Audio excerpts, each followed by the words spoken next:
And I am just thrilled to be here. Just thank you all for coming. I greatly appreciate it. So let me go around the circle one more time.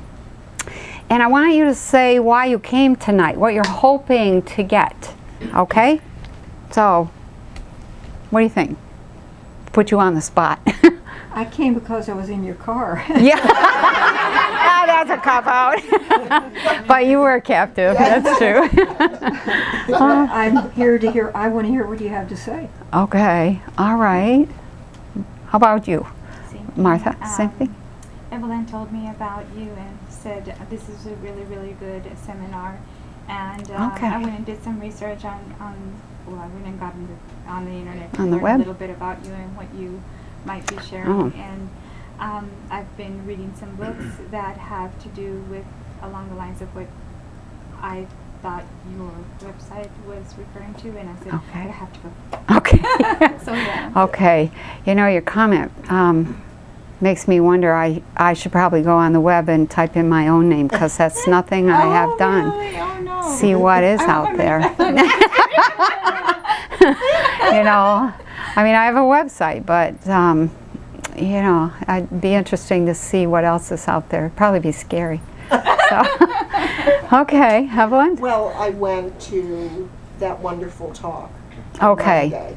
Yeah. Was it Monday, Tuesday? Tuesday. I'm sorry. Tuesday. Yeah. And from what you had talked about, I thought, I want a Kundalini experience. And that's why I asked Okay. were we going to get exercises or anything Okay. else to understand the energy and the Oh, I'll come back creating to that. plasma energy and whatnot. Okay. Yeah, that's And you good. said all my students leave with something, so I thought, okay, I'll go. Okay. Okay. All right. How about you, Lorraine? And similar reason, I was just intrigued with your talk on Tuesday. Oh, okay. All and right. the subtle energies, and it was so Oh. many things I didn't even know about before, and I thought I studied a lot. Yeah. So just wanted Okay. more. Okay. Just more. More, yeah. Okay. More, yeah, understanding in that area. Yeah. Okay. All right. How about you, Terry? Spiritual growth. Spiritual growth. Good for you. Okay. All right. We'll see what we can do about that. How about you? I almost didn't come. I'm not sure what you're going to talk about. Okay. Okay. So INACS promote, and I'll give you a chance to tell something interesting. So. Okay. All right. Okay. How about you, Sergio?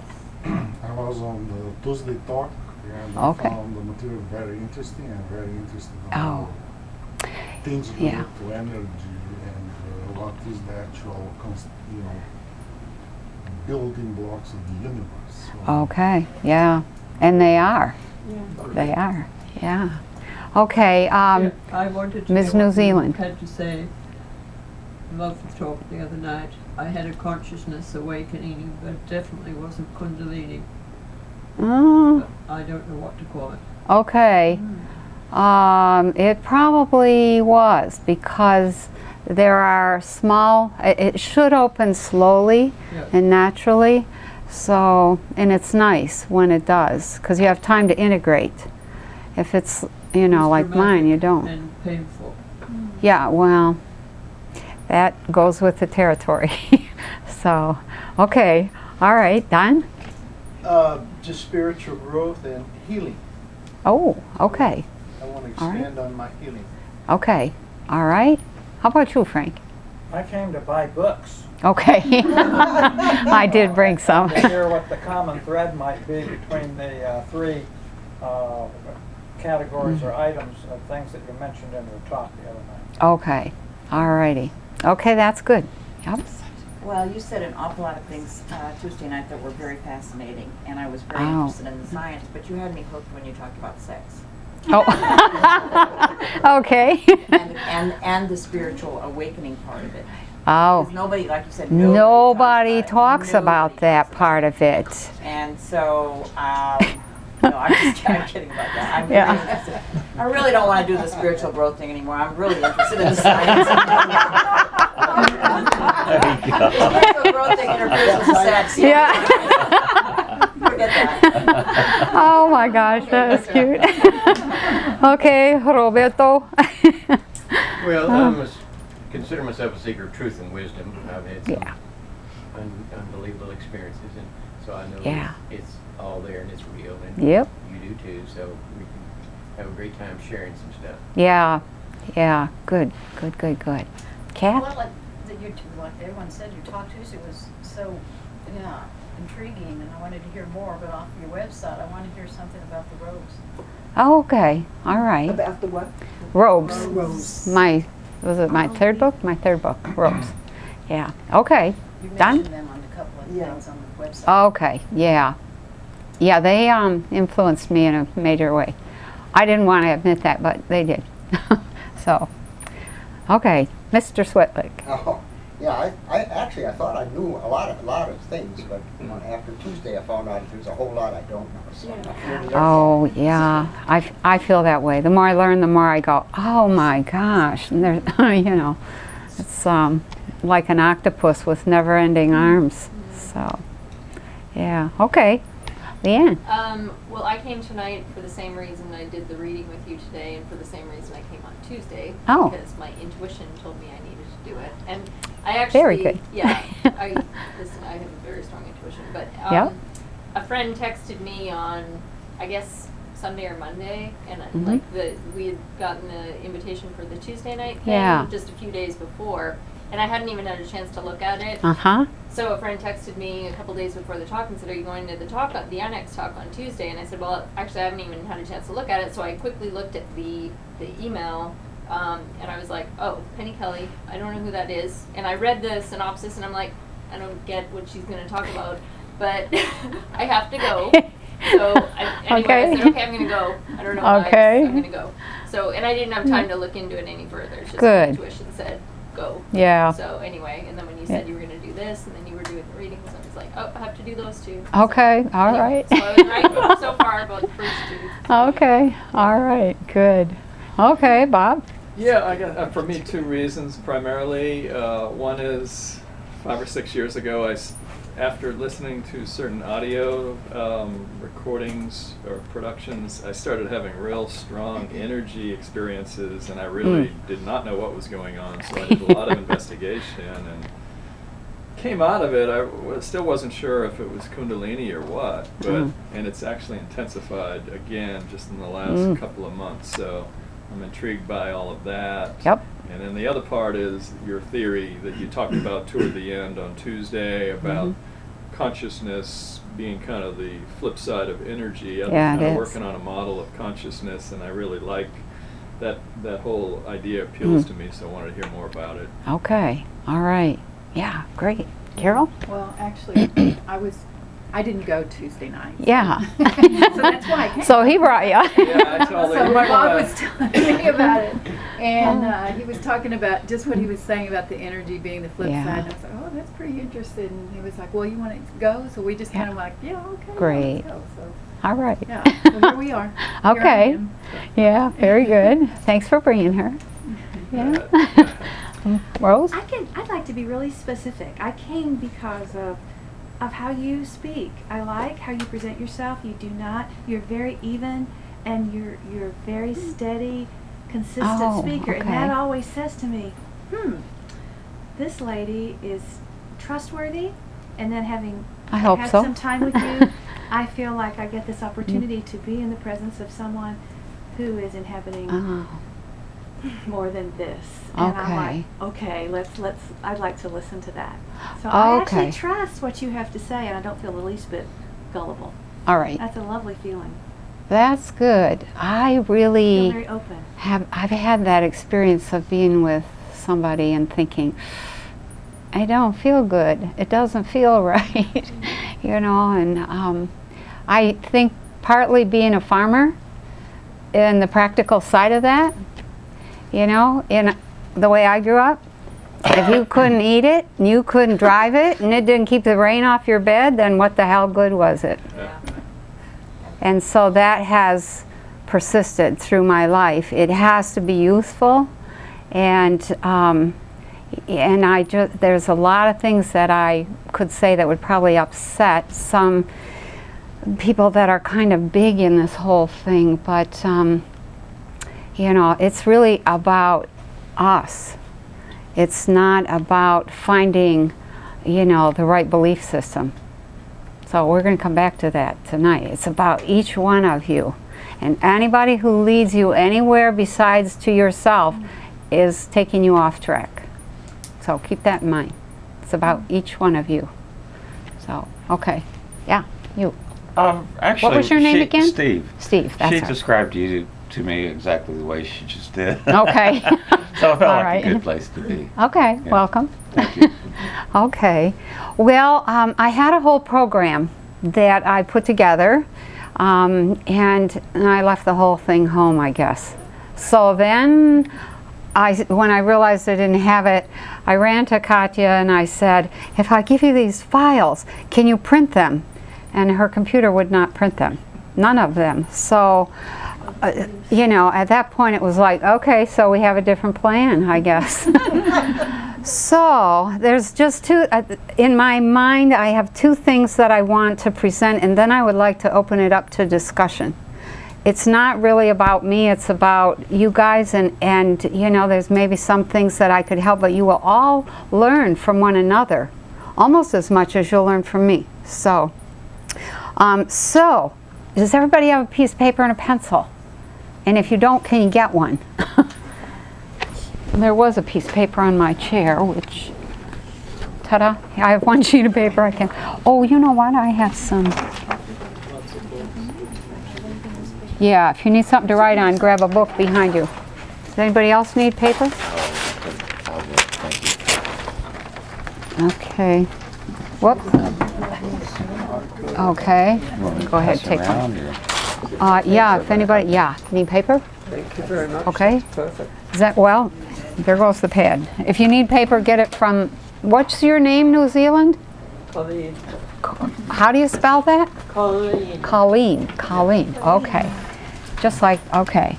You still need some? Okay, I want you to answer these questions. And these answers are for yourself, okay? And just a couple of words, not big essays. Okay, first question. Why are you interested in higher consciousness? What's the question again? Why are you interested in higher consciousness?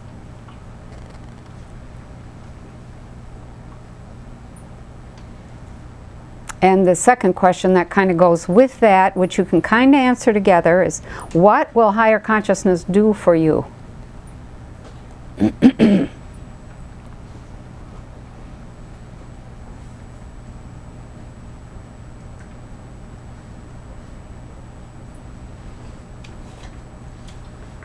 So first two questions, why are you interested in higher consciousness and what will it do for you? Okay, number 3. What are your goals? Like Don down here had a goal of healing. He wants to improve his healing abilities. So what's your goal? The workshop? Pardon? The goals today in the workshop? Nope, just your goals. In general. In general. What are your goals in reaching higher consciousness? So what's it going to make you, or make out of you, or make you into?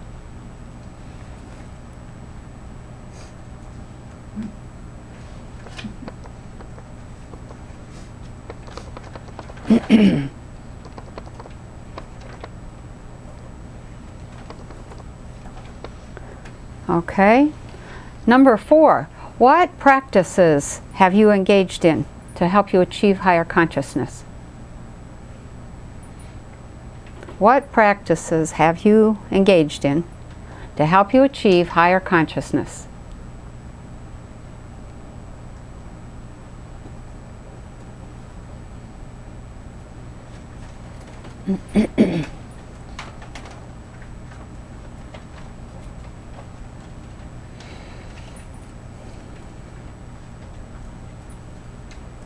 Still right? Okay, number 6 for those that are ready. Or number 5, sorry, number 5. How long have you been using these practices?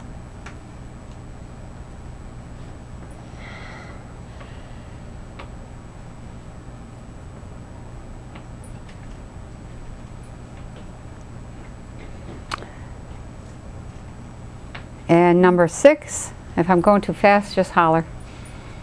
Number 6, what successes have you had in reaching your goals? What successes have you had in reaching your goals?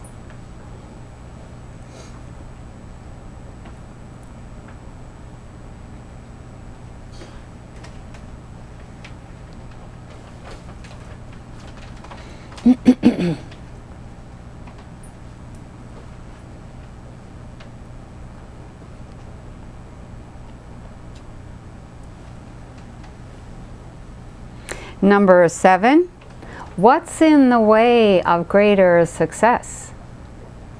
What's in the way of greater success in reaching higher consciousness? Something, nothing, you know?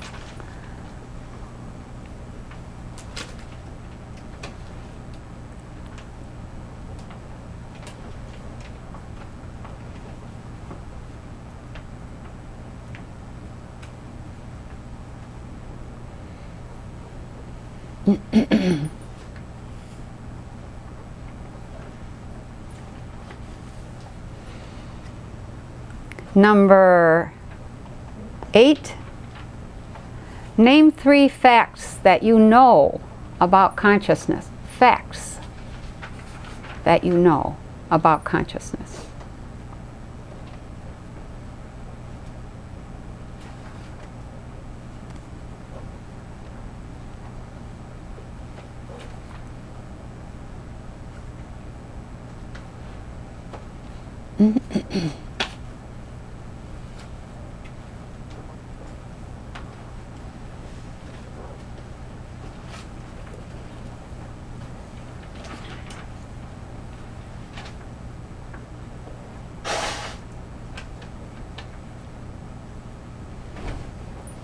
And then the last one, name 1 fact about each of these systems: metaphysical, Christian, and Toltec. I'll repeat that. Name 1 fact about each of these systems. 1 fact about the metaphysical, 1 fact about the Christian system, 1 fact about the Toltec system.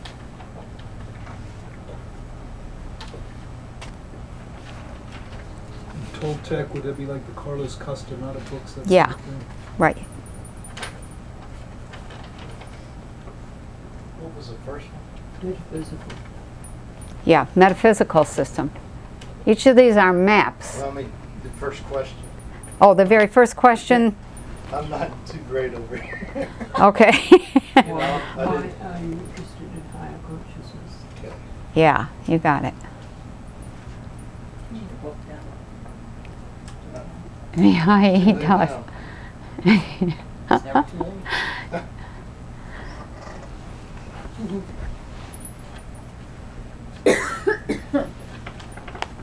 Supposed to answer these. Yeah. Oh, okay. So now look back at your answers. Oh, I haven't answered. Oh, did you just write the questions down? Or did you write the answers down? No, I wrote the answers. We wrote the questions, so we want the Oh, you want the answers now? Okay. All right. Well, for those of you who wrote the questions, go ahead and fill in the answers. Okay. And for the rest of you, I want you to look back at your answers and ask yourself, how honest were you with yourself? And how accurate?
What do you think? Oh, I was very honest. Were you? Okay. What I'd like to do is kind of go around the circle and just share, you know, if you've got some interesting answers to that first question, those first two. Why are you interested in higher consciousness? You know, does anybody want to share? Go ahead. I don't think that I could live in this world. Oh. Without that? Yeah. Without that element in my life. Yeah. Okay. So what does I'm it? pretty sure. What does it do for you? How does it change the world? It changes my world, and then when I change my world, I change, you know, Others. the others' world around me. Yes, you will. And it leads me into a more joyful space. Okay. It doesn't fix any of the problems, but I'm certainly able to function a lot better around that.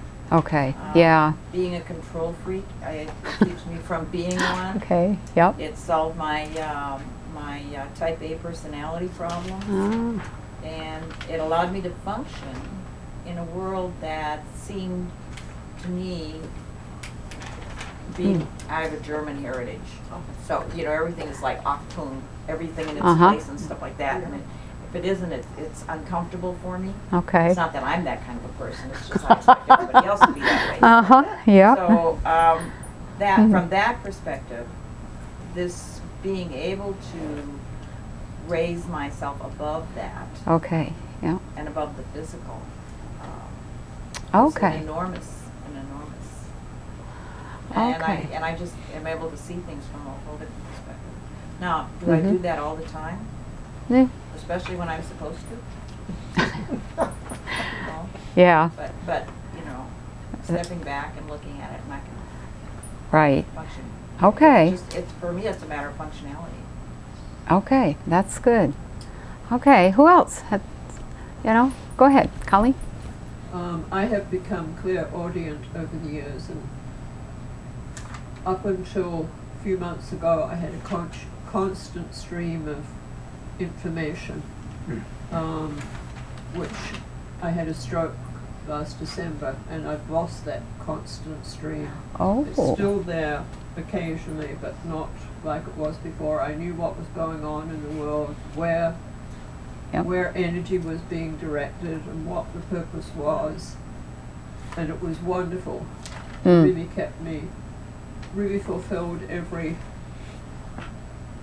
desire to have a purpose in life, or to feel that I was part of something greater. Okay.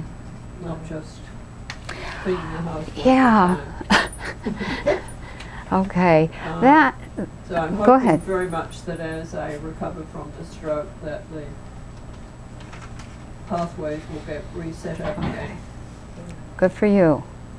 I want to say something about purpose. A lot of people in the, quote, New Age movement have adopted the idea of a higher purpose. And I just want you to be aware that you get stamped with whatever purpose, quote unquote, purpose you have at the moment of conception. And that is almost always a response to a need that exists somewhere in the world. And it may not be anywhere close to where you are, or where you're going to be born, or where you're going to be raised, or where you're going to be lived, or where you will live. So, you know, the whole purpose of life is to keep life going. It is just that simple. If we didn't keep life going, it would wink out. There wouldn't be the kinds of worlds possible that we have. There would still be the Godhead, there would still be the potential, etc. But when you go into some of the worlds and you see how long it takes to seed a world and get that world to evolve to this level of complexity, you know, it's a long time. And so there are beings who, you know, uncountable millions, billions of years ago, decided that they were going to take it on just to maintain life, just to keep sending out the frequencies and energies of life and to nurture higher consciousness and things like that. And I met them, you know, in the early days of Kundalini, and I was sure that they didn't know what they were talking about. And they were beings who were, oh, somebody's here. They were beings who were so big and so bright that they wore a robe, a pointed hooded robe to keep over themselves, because otherwise you could not look at them.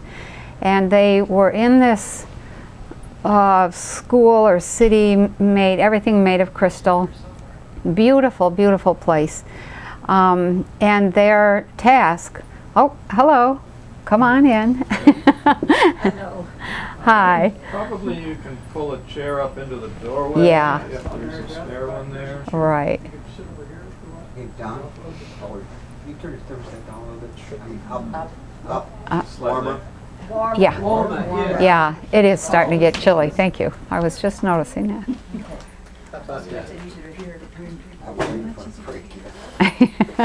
Okay, so just be aware that once you have been introduced to the incredible power of life and the people, the beings who go to great effort to keep life systems going, there's quite a, it really makes a big impression on you. And I'm not doing justice at all to their presence or their work or their attitude or what they told me, but it's something to keep in mind. What they said to me again and again, just being in a reality system is enough. Just your presence keeps it all going. You don't have to do anything if you don't want to. It is not required.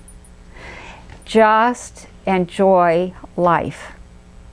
And it was later on that I came to see how just being in the reality system keeps it going. You know, and part of it is every time you open your mouth and go, ah, you are increasing the frequencies, or, you know, keeping the vibrations going that result in these tremendous oceans of frequency waves that generate particles, that generate patterns, that generate us. So it's, you know, just try to sit for a while with the idea that you really don't have to do anything or be anything special at all. That said, a lot of people come to a system and they suffer a lot. And this is one of the systems, you cannot progress much in an eternal system. You have to be in a time-based system in order to change your core self. And that is, we have a time-based system, and it is very difficult to, for some people, to be here because of the suffering, the pain. They're bearing witness to an awful lot of ugliness, you know, poverty, illness, disease, you name it. All of that is really part of the process of forcing certain individuals to change at the core. And you don't usually change at the core unless you are under great pressure. So, I don't know if you defined that in the talk, I don't remember. What do you yourself understand for higher consciousness? There's a lot of descriptions around, and that's right. That's so right. what do you understand for higher consciousness? I don't use the term higher consciousness unless I'm using it with other people. What I use is the term the expansion or the awakening to other levels of consciousness, other forms of life is what it amounts to, and other potentials within an individual. So, you know, if I had to give an answer on the spot, like you guys are at the moment, I would say that, you know, the higher consciousness is really that expanded potential within each human being. And that potential, oh my, is It's pretty unlimited. So it seems So. like it's a quantum thing then, because either you can be more aware of what's going on around you. Yeah. Then if you're talking about other worlds or other dimensions or whatever, that you got to be able to do that. It's either you can or you can't. Well, okay, yes. And let me say that when you have a true expansion of consciousness, those skills come with it.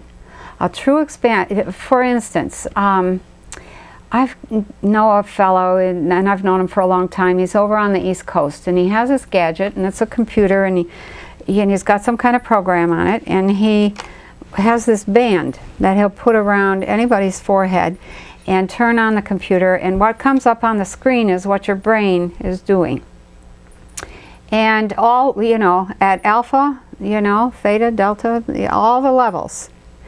And so he came to visit me at my farm and said, I think actually it was Jim who said, guy's name is Brian. Brian, why don't you put that gadget on her and see what happens? She has some unusual ability. And so I thought when he put this band around my head that it was going to show that I could drop into the highest or the lowest levels of alpha, because that was always the term that I used and was used in my classes when I was young, or when I was, well, younger. When I was first starting out, I was 31 with the first Kundalini experiences. And I did have a teacher maybe the second year in, and then she moved away way too soon. But she always said, now relax, go into alpha, blah, blah, blah, etc. So I thought I was going into alpha, and that turned out to be not true at all. The clairvoyance, the clairsentience, the telepathy, all of that happens way up, and it turned out where most people have a span of about 20 cycles per second that they can read and get information from. 0 is death, 20 cycles per second is stress. And in between that, so 0 is delta, and then you go up to theta, and then you go up to alpha, and then you go up to beta, and then you go to high beta, and then you go to gamma.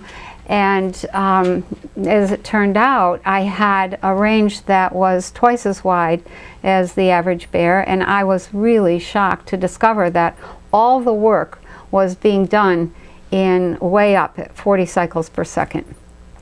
So the other factor that I discovered was, and I say this, I didn't really know what I was doing when I first started out with altered states, but I started playing around. Like, so what do I have to do to, be able to see this or hear that or whatever? After it finally slowed down and I could do that by choice instead of having the information dumped on me, then I was like, well, let's see if we can do that again. And so in the process of going after information, I would evidently go way up. And then one day I read a newspaper article about a woman in Chicago who was a very well-known psychic. God bless you. And she was doing all her work in very high beta. And everything, the poor woman's body was a disaster. She had had something like 40 small surgeries and, issues and difficulties, etc. And the doctors had finally concluded, or the psychiatrists had finally concluded, that she could not do her psychic work anymore because it was destroying her.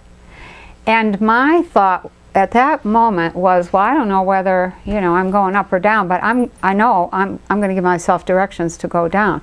The result of that was that I developed the capacity to do split brain processing. So that, so far in Brian's research, has not been duplicated anywhere. It's the ability to go into alpha physically and go up into higher consciousness to 30 or 40 cycles per second and stay there endlessly, hours and hours and hours. So there's so much research that needs to be done in terms of what kind of perception is possible at what frequency level. And the frequency you are at determines the perception you can have. And that is almost non-negotiable. So, you know, and so this is one of the things I teach in my class. Let me give you an example here. If, let's say I was a young mother and I had a little 2-year-old. You're going to be my 2-year-old, okay? And it's time for the 2-year-old to have lunch. And so I make him a peanut butter and jelly sandwich and get him a glass of milk. And I put it in front of him. And he's fiddling and doodling. If I'm in a high frequency state, I'm going to, you know, like, just eat, just hurry, just eat, come on, etc.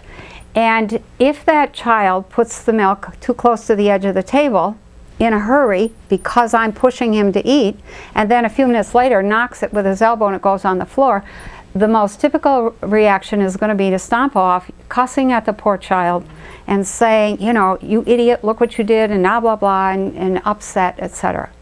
That's high beta. That's the reaction and the perception in high beta. Now, if I was in beta, you know, I would be sitting there, he'd be having his lunch, and let's say he knocks the milk on the floor, and instead of jumping up, cussing, yelling, and carrying on, I would just get up and go get the mop and go get the rags or whatever you're going to do, and, you know, and be somewhat irritated. If I was in alpha, I would be sitting there and I would be thinking, that glass is awful close to the edge of the table. You'd be seeing it coming before it even gets there. And when it goes over, you would say, I knew that was going to happen. And if you were in theta, and theta is an internally directed consciousness, you're not going to perceive what's happening at all unless the milk splashes on your leg, and after a minute you sort of come back and say, what happened? And you go get the mop and clean it up. If you were in delta, you're never going to know the milk was spilled at all.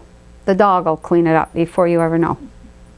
So it's really important, I think, for people to understand that there's a you know, there's a system of perception that we have going in this world. And a lot of people are spending a lot of time in high beta, and they're irritable, and they're crabby, and that's the source of a lot of road rage. And it's not helpful. And I think that we are moving into what I'm going to call higher frequency zones, and we need to learn new behaviors for those high frequency zones.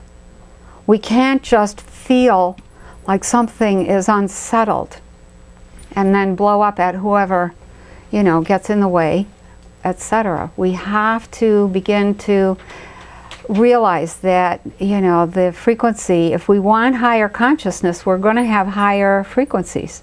And we can't be irritated and ready to explode, you know, and snap every time something happens that is not what we want. I have a question. Uh-huh. Gamma. What would you be doing in gamma with the spilt milk? Gamma, you would probably be catatonic, you know, or close to it. And there isn't hardly any research of that, of gamma. There's some science, and all of these, you know, 0 to 4 cycles per second is delta, and 4 to 8 is theta, and 8 to, say, 12 cycles per second, give or take 1 or 2, is alpha. And 12 to, say, 16 cycles per second is beta, and above that is high beta. I think Bob Monroe is probably the only one who's really done some good research with the various frequencies. Research done for the gammas, for meditators like those. Yeah, right. They had done that all their lives, like monks. Oh, you know what? I remember hearing about that. You're right. Yeah. Yeah, high meditative states. Much they have done if somebody else has repeated or not. I haven't searched. I don't know. So that's the highest? At this point, yes. Okay. Yeah, when I was first learning, you know, I had a teacher, her name was Gertie. She's this little tiny thing, and she was really quite an amazing psychic. And she had two people that worked with her. One was a psychiatrist and one was an artist. And the artist did most of the demonstrations, and the psychiatrist, you know, did a lot of testing. But God bless you. That whole thing really, I forgot what I was going to say. God bless you again. I thought you were going to sneeze again. Okay. Gertie, you're talking about Gertie and the artist and the psychiatrist. Yeah, okay. The psychiatrist started to do some research, but he didn't get very far. And we didn't have the equipment, the digital equipment that we have now. And so I think there is a world of work to be done, because when Kundalini occurs, which is a move into higher consciousness, right now, that is a rearrangement of your energy system, and therefore of your nervous system, and therefore of your perception and your consciousness and the way that you respond and see the world. So what I see a lot of is people who are trying to be in higher consciousness, and they're not there. You know, forgive me for telling the truth. They aren't there, and yet they're trying to be kind, which I love, and they're trying to be thoughtful, and they're trying to be patient, and those are the capacities that come to you naturally. And so if they ever get to true higher consciousness, where they have the tremendous frequency range, then they're really all set. If you move into higher consciousness, one second, if you move into higher consciousness and you haven't practiced any of that, then you're in trouble. So, you know, but it becomes really easy once you're in it. So what were you going to say? Well, the higher consciousness is very closely related to, if it's not, the whole thing is the Kundalini rising, because that is going to increase the capability of your brain, because it does the modification of the whole nervous system. Yeah, that's true. People forget about this, and there's the soft way to go or the surprising way to go, which is very dangerous. As you know, many people end up in insane houses because they go that's insane. True. They just can't manage it. They don't understand it. You know, that's an information like you that's not available commonly. That's right. Just I think last month, another guy up in Oklahoma just self-incinerated. That's the dangerous side of Kundalini. Incineration, that's sometimes... He self-incinerated. You burn up.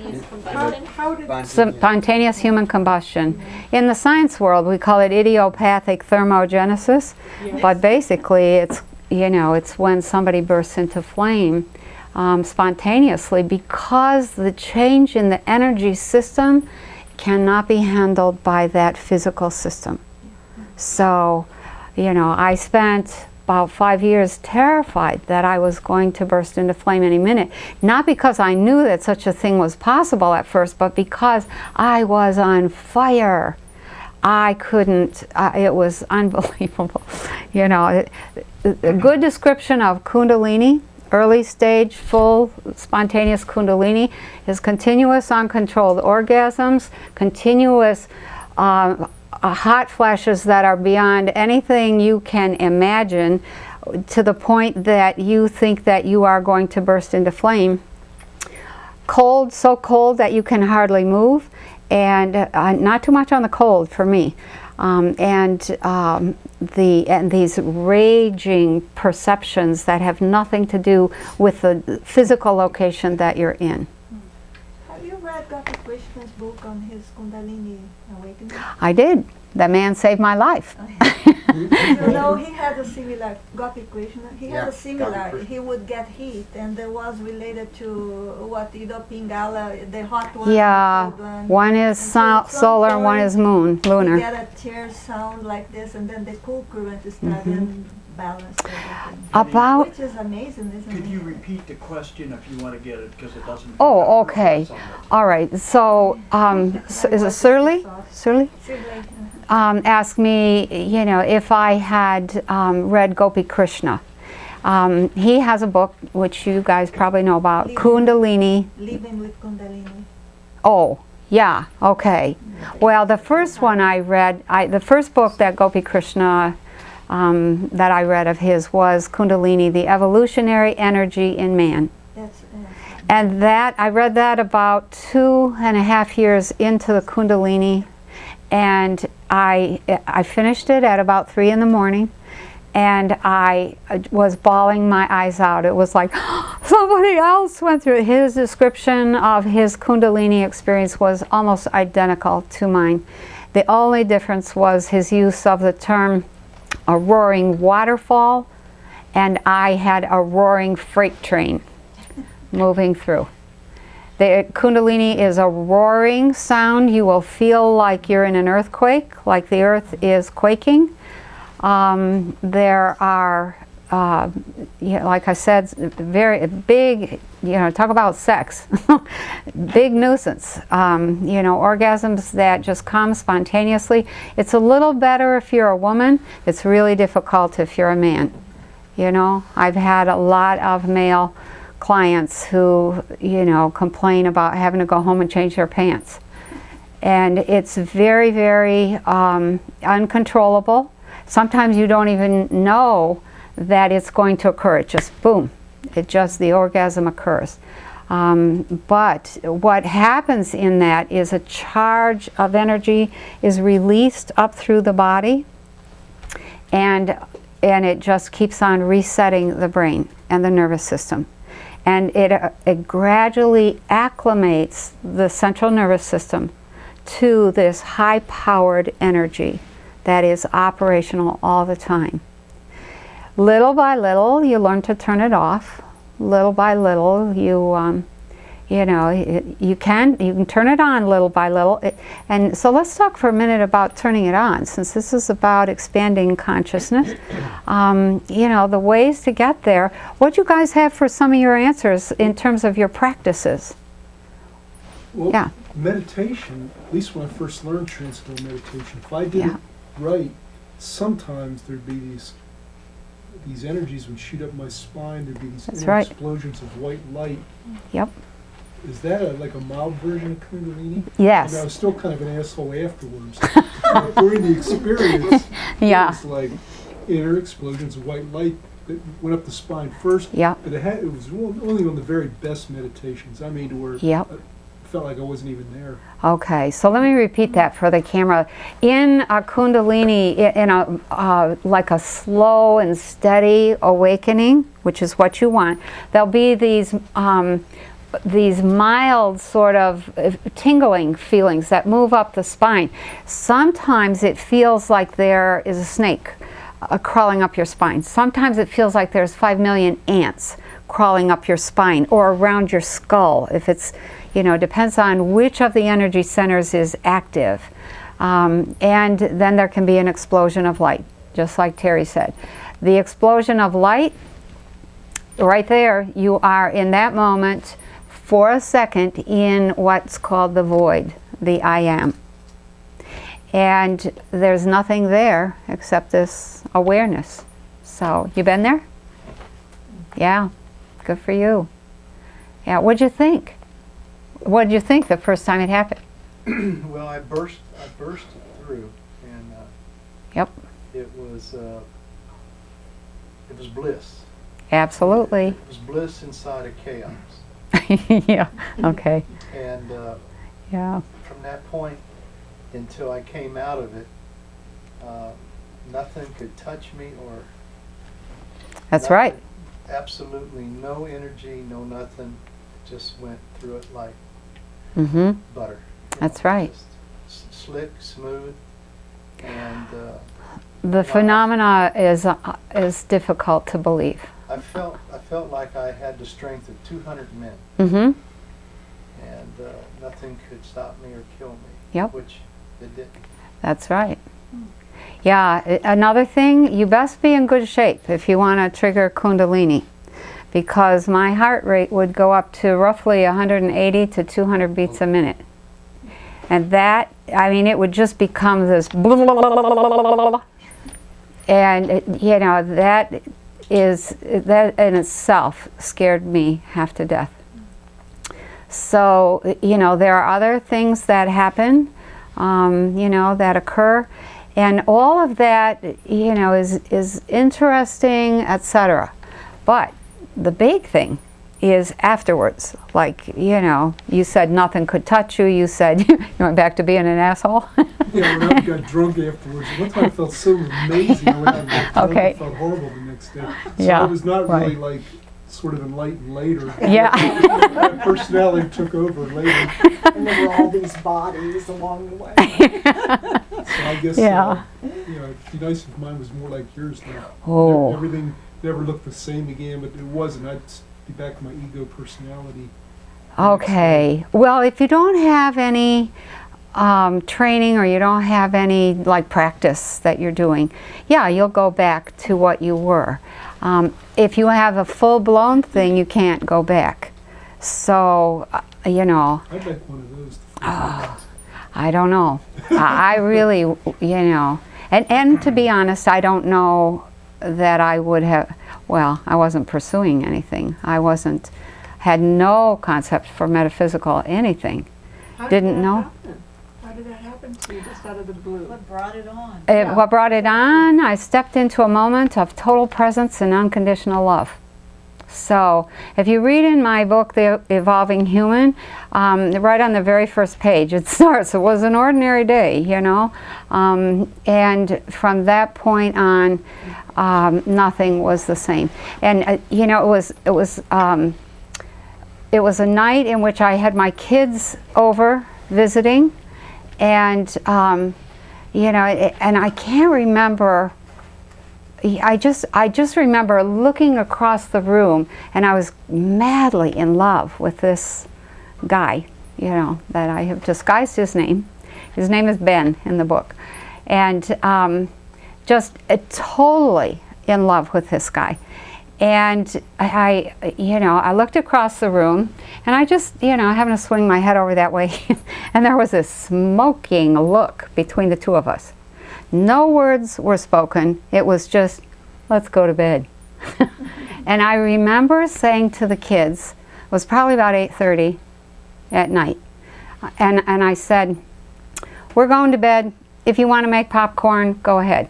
You know, don't stay up too late. Get into bed. Didn't even hardly start to make love. And we lived just down the road from Selfridge Air Force Base in Michigan. And there were these jets that took off and did these practice landings over and over again all the time. And so anyways, that was a common thing in my background. And we got into bed, anyways, Ben and I just started to make love. And I hear this rumbling sound, and I think, oh, the jets are taking off. It was me taking off. And then there was this, you know, this shaking, like an earthquake was happening, and I remember thinking, I was totally distracted by the roaring, of this sound, and by this earthquake that I thought was happening. And then it was too late to stop anything. It was just boom, boom, boom, boom, boom, boom, you know, right up the center front of me, and my entire consciousness exploded. And I was just, what you see at the moment that you enter into the void are these billions of little tiny pinpoints of light, and they just spread out into infinity. There's no end to those. And what you know is, I am. And that's all you can say about that experience, is I am. Those pinpoints of light are holding that awareness, I am, and that's all there is. There's no, you have no consciousness of yourself as an individual, and you have no memory of who you were 5 seconds ago, or your life, or the world, or your cat, or your lover, or whatever. It's all gone. And just, you know, just hung there for the longest time, you know, and then all of a sudden I was back, and Ben was kind of hanging over me. He said, "Are you all right?" I said, "Uh-huh." You know, but that was the beginning, you know, that was in mid-February. And then there was another one about 2 weeks later, and then there was another one about a week after that, and by the third one, I was already beginning to experience reading people's minds and, you know, and responding to what I thought they said when they hadn't said anything, and they certainly hadn't said what I thought. So, hang on. Go ahead. What was Ben's experience energetically in that when it first turned on for you? I have no idea. Did you ever talk about it? Nope. Nope. He knew that something was different almost immediately, because I started having really terrible, what I thought were dreams.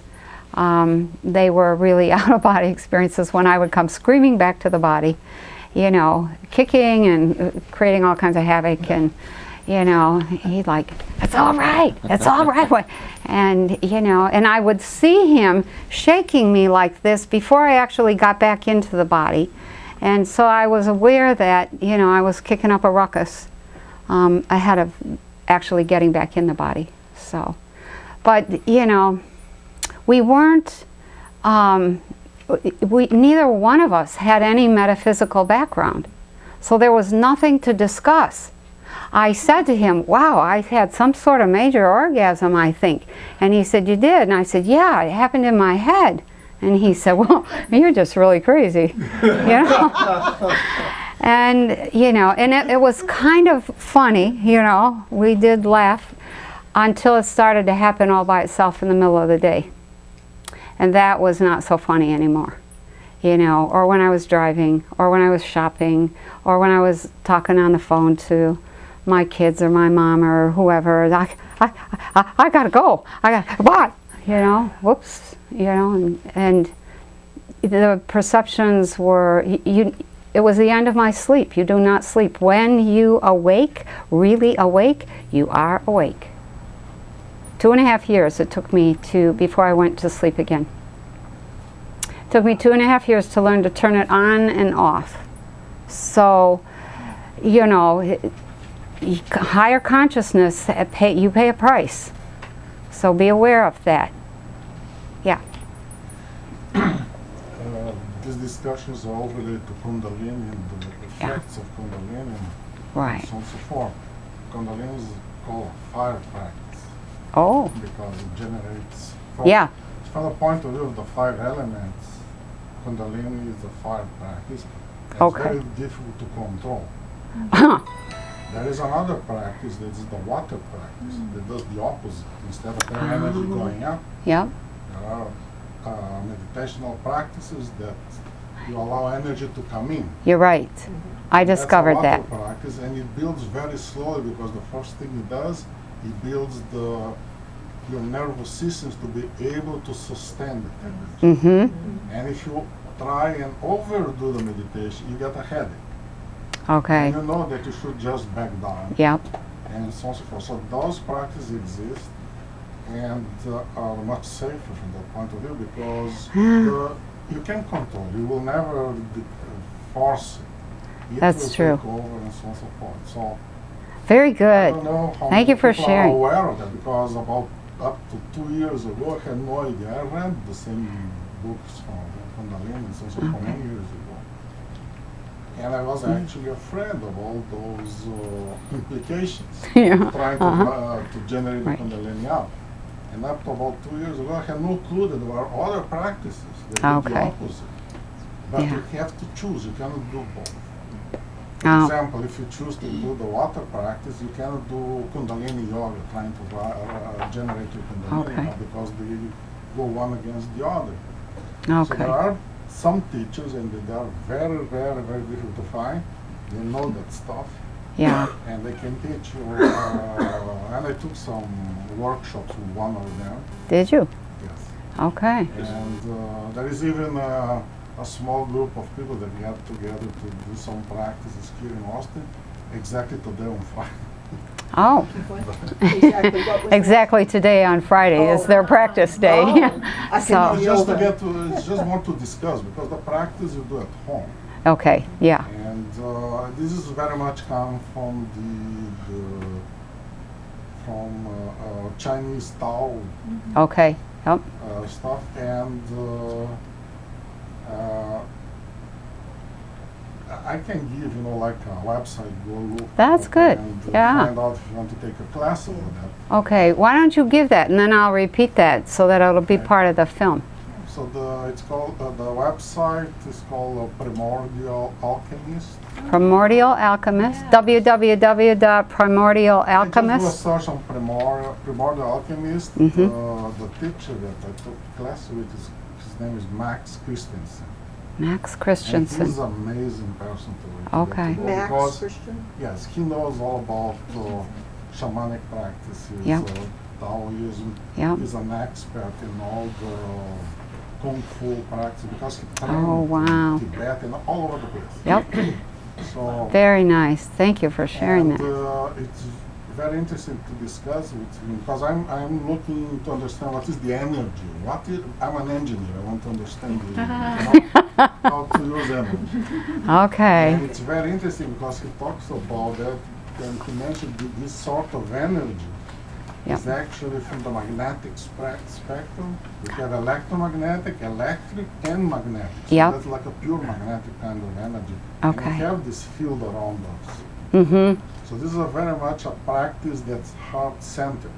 So the That's- most important thing when doing the meditation is to smile. Okay. I'm not kidding, Okay. because there Yeah. is, he says, the moment you smile and you're in that state, you are opening the channels for the energy to go down. That's true. You can change your state of mind simply by forcing a smile. The smile itself changes your brain state. So. I of course cannot in the few minutes just to tell all the stuff that happens when Yeah. you go to a workshop with him. It's the density of information and stuff that happens over there is amazing because people get, when doing this practice, the energy comes in and starts unblocking stuff. Okay. Yeah. So when it unblocks, people can have spontaneous movements and talk in tongues and all sorts of crazy stuff that happens. Wow. But that's not the point. Yeah. In fact, as you advance, you start getting the clairvoyance and everything else. right. That's also not the point. Yep. And you keep going and going. The actual goal is to achieve the capability of having this energy on you, and then you can control when you shift out of this dimension, you can come back. And some of the practitioners that reach this level, it's called the dragon body, the golden dragon body. Okay. You said something really important. Other for the women. By the way, this practice of water is much easier for women than for men. Okay. And it's even more difficult for men that are very brain-oriented and thinking-oriented because you have to let that go. Yeah. It's not a thinking process. It's No. letting that stuff and letting the energy go. So he studied all over the place and he synthesized, simplified the stuff on a bunch of very few meditational practices that are very powerful that will allow the person to evolve Yeah. and get to that point. I have a Yeah. question, more metaphysical maybe. Okay. You know, you go through this, you go into this void and you lose your identity, and there's some thinking that when we pass into the next world and we go to higher and higher levels of consciousness, even through reincarnation, at some point we lose our individualities entirely and don't come back and merge with the one and only. Is that, like, what is your take on that? That is correct. It's onward, upward, forever and ever. But there comes a point where you can choose to go into, become part of the I am. And you can come back out of it again. Oh, really? You can. But choosing to go into it, you have to trust that something is going to call you back, because you are not going to be able to do that yourself. Now, are you talking about after death or before? I'm talking about after lots and lots of evolution. Right. I was really dismayed to discover that it ended up in that nothingness, was how I put it. And it's only been after 35 years of, exploring, experimenting, that that I thought, okay, it is a system of life. That I am material, is God, is life. Okay, there's no guy out there with a beard and a checklist making sure you go to church on Sunday and don't swear, or that you don't cheat, or don't, whatever. What there is this amazing ocean of energy, and when you use these sounds, g, ah, d, that moves that stuff. And if you can hold a vision of what you are wanting that stuff to move and do while you say those sounds. G is a push sound, ah is the sound of the stuff itself, and the D is a stop sound. I actually starts the sound, or it starts the frequency and the motion of that soup. Then, the goal, to kind of play off of what Sergio was saying, the goal is to be able to utilize the energy you do have and move that I am source material into the configurations that you would like it to be in. And, there are some beings out there that are absolutely amazing. And there are some beings here on the planet that are absolutely amazing. I think if we, really got to know our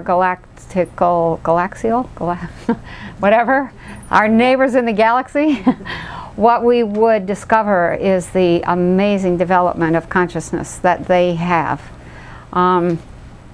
Yeah, they have some weapons. Yeah, they have, they will defend themselves, but they are highly developed in terms of consciousness. And, we've got a long ways to go, a long ways. So let me ask you a question. So,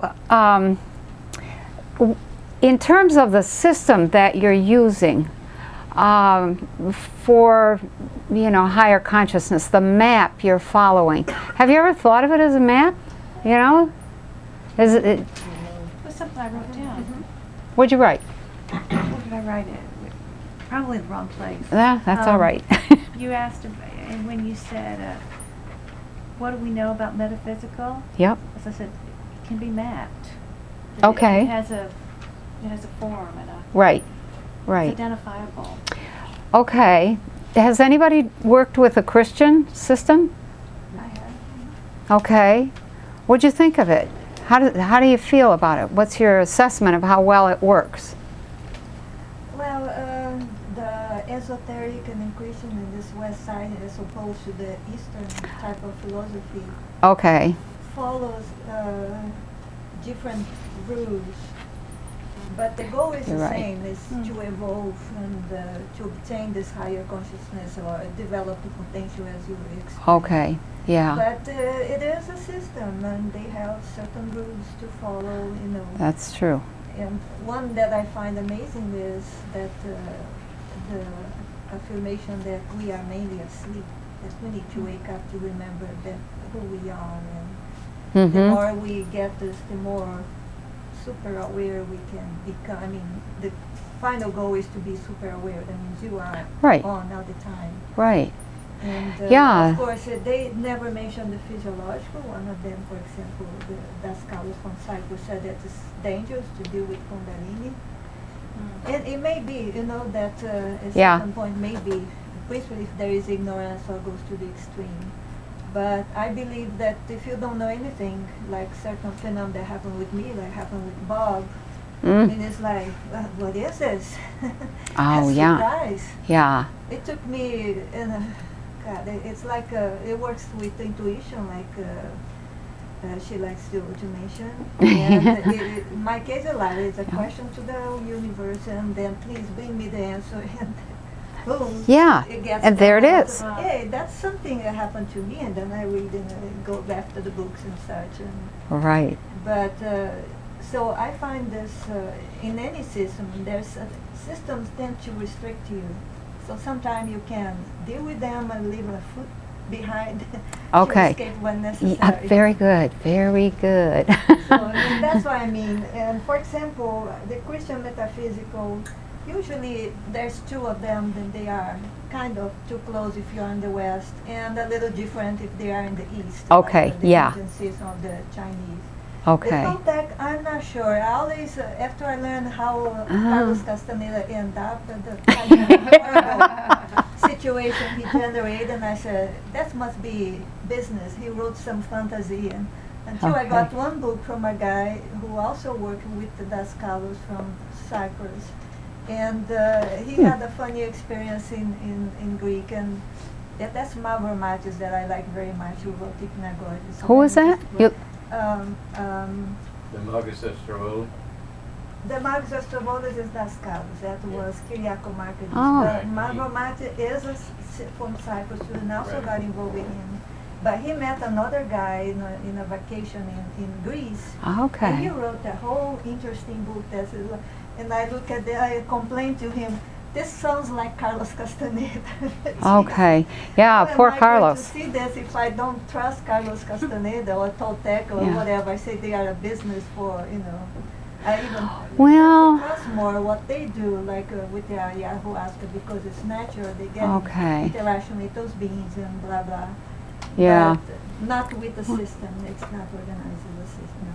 The Toltec system? No, the ones that are in the Amazon with the ayahuasca. Oh, okay. Ayahuasca. Yeah.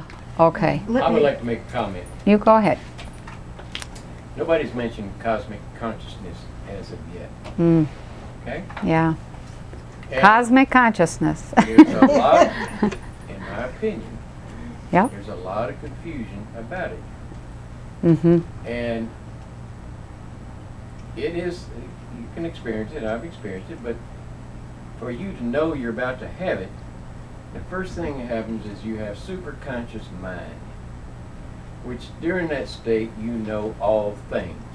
Mm-hmm. Then it will go into cosmic consciousness, and you can't describe it to anybody, it's just beyond. Now, most people assume, well, that's a spiritual experience. It's not. It is at the very height of what the mind can experience. It is the top of what the mind can reach. In my case, I didn't plan for it. It just happened. But I had studied under Walter Russell. Oh, really? And he Mm. had it for 40 days and nights. Yeah. And when he was alive, I visited him and so forth. Really? And I know his wife. his wife is named Leah. Leo Russell. Leo. Yeah. So anyway, I was interested in it and wanted to experience all that, but Mhm. when it finally happened, it just, was spontaneous. So the point that I want to make is very important. Beyond that level Mhm. is, and he even mentioned it himself, is the void. Yeah. Okay? Now, the void, in my opinion, is impossible to go through and come out on the other side unless you have a perfect saint taking it. All over India, they got gurus and more gurus and going on and on, and ad infinitum. Mm-hmm. And they meditate on the different, there's temples everywhere. They'll have a Krishna temple. True. Well, Krishna was an incarnation of Vishnu. And Vishnu is this chakra here. Mm-hmm. And so when they meditate, they go up to the top of the mind, which they call Brahm. And beyond Brahm is Par-Brahm. And it's very heaven-like. And so they assume they reached the end. The energy from your crown chakra runs this universe, that frequency. Okay? And they call that Brahm. Yeah. So you're not really having a spiritual experience, even if you have cosmic consciousness. You're having a very high experience of what the mind's capable of. But we're not minds. We are bound to the mind, knotted with the soul, and we can't separate the two unless you know how to do it. If you're just going to be in mind, you're going to keep coming back again and again and again. You might stay in an astral or whatever for a long time, but you have to go beyond the mind. And the mind is just keeps you trapped. Okay, so let me ask you guys a question. You know, what's the purpose of being alive in general? Well, I'm To evolve. Yeah. To make Okay. manifest the love of God. Okay. To help others and to be happy. Okay. What else? What's the purpose of being alive? So that the Godhead can realize more consciousness. Okay. Individual consciousness. Okay. All right. What do you To say? wake up to our true nature. Okay. All right. I like that. Who else? The ultimate is to have Frank. God realization. Okay. That's your purpose. Yeah. I think it's to play games. All right. Everything you do To play games. as an exchange to get something in exchange from somebody else, and you play a game as to how you're going to accomplish this. Okay. Many people right. have many games going on all the time. There's a lot of games going Stories, on. a lot of games. Sergio? The purpose of being alive is to ask the question, why are we alive? Okay. All right. Anybody else? No? Okay. Listen and respond. Yeah. Right. It's whatever you want it to be. You know? You can do whatever you like with life. My mother, who just died in January, insisted that that the only reason for life was to have fun. My mother was, you know, she was the ultimate farm girl and party animal combination. That's strange. So she was happy. She was. She was very happy. That's You know? right. In other words, it's life is what you make of it. Mm-hmm. That's what it comes down to. Yes. So that brings us back, and you said something that, you know, kind of triggered this. So let's come back to here we are as a bunch of bodies sitting in a room, you know, living a life. Some of you are probably going to work, some of you work at home, some of you are retired and don't want to work at all. You know, it all depends on where you're at. But, you know, what are you going to do with your time and your energy here? You know, are you enjoying? Are you staying healthy? I think I mentioned the other day, but it bears repeating. It's really important to stay healthy enough, long enough, to evolve far enough to figure out what the whole thing is about. To be able to develop the power to control and to manage, or at least go exploring and have consistent experiences. And me too. Me too.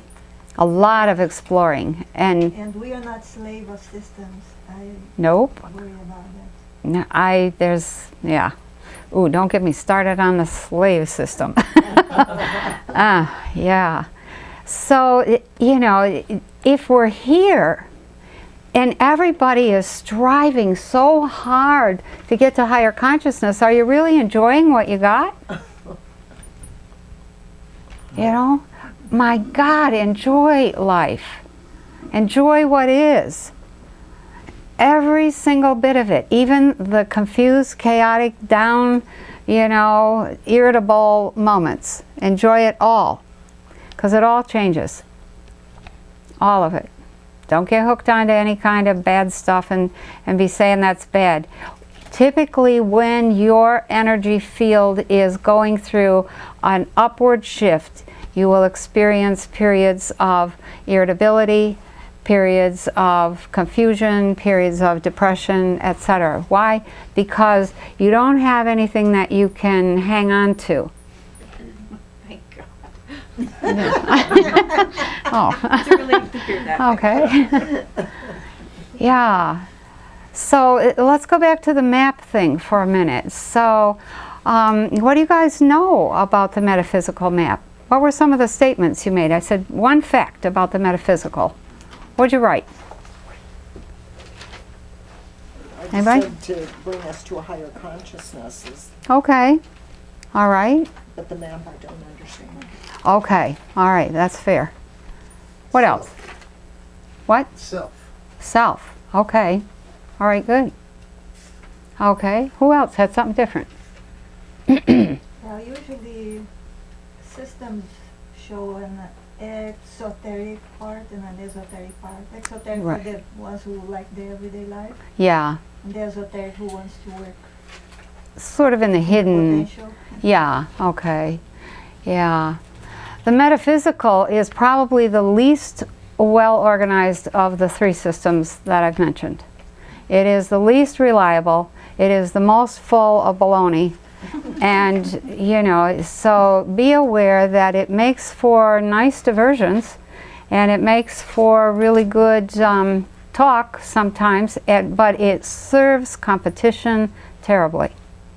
And most of the competition is based in this real subtle, well, my consciousness is higher than yours. Well, I know more than you do, you know. Look at the diversity of experience in the room. Amazing diversity. And everybody's is valid. As far as you've gone, by God, it's valid. So the Christian map has is the most fraught with control, especially the plain old Christian map. You know, there are a lot of concepts that have been twisted and distorted over the years, and you know, that it really doesn't serve very well. If you understand, once you really understand the Christian system, or once you understand the principles of truth that are behind all systems, then you can see where the pitfalls are in the Christian system or the Christian map, and you can say, oh, well, okay. And my personal opinion is they have a wonderful set of bones and no meat on the bones. Lots of rules and no personal development. Lots of hypocrisy, yeah. Lots of control of others, and a lot of corruption.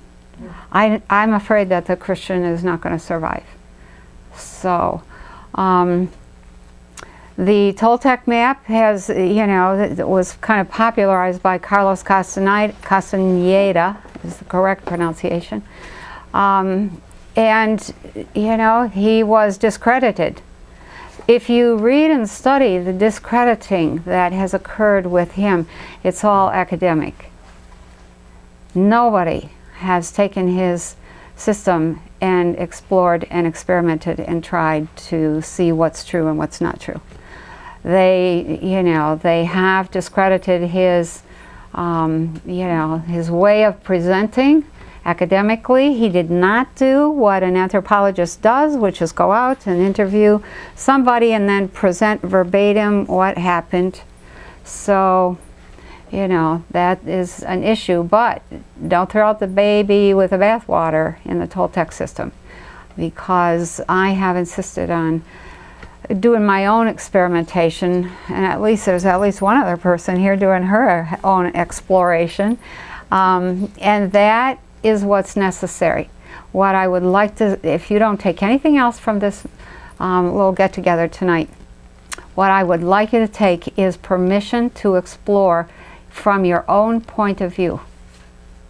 Permission to try things. And so what I'm going to say is be outrageous. Be sassy. That's what my mother used to call it. Well, aren't you sassy? Yes, I am. You had a good teacher. Yeah, yeah. My mother was fabulous. I was lucky. You're a Midwesterner. Aren't you sassy? Yeah. Yeah. So, you know, I want you to try things. So, right now, I want you to take your paper, and on the paper, I want you to write down a sentence or two that says where you think you would like to explore next. Just take a minute and write down. What would you like to try? You right now or just in our lives? In your lives. In your lives. And that's almost 8 Right. p.m. Friday night here. Yeah, exactly. Right. Once you're out of this room, what would you like to try? Where would you like to explore? What would you like to know is a good place to, you know, start thinking about that.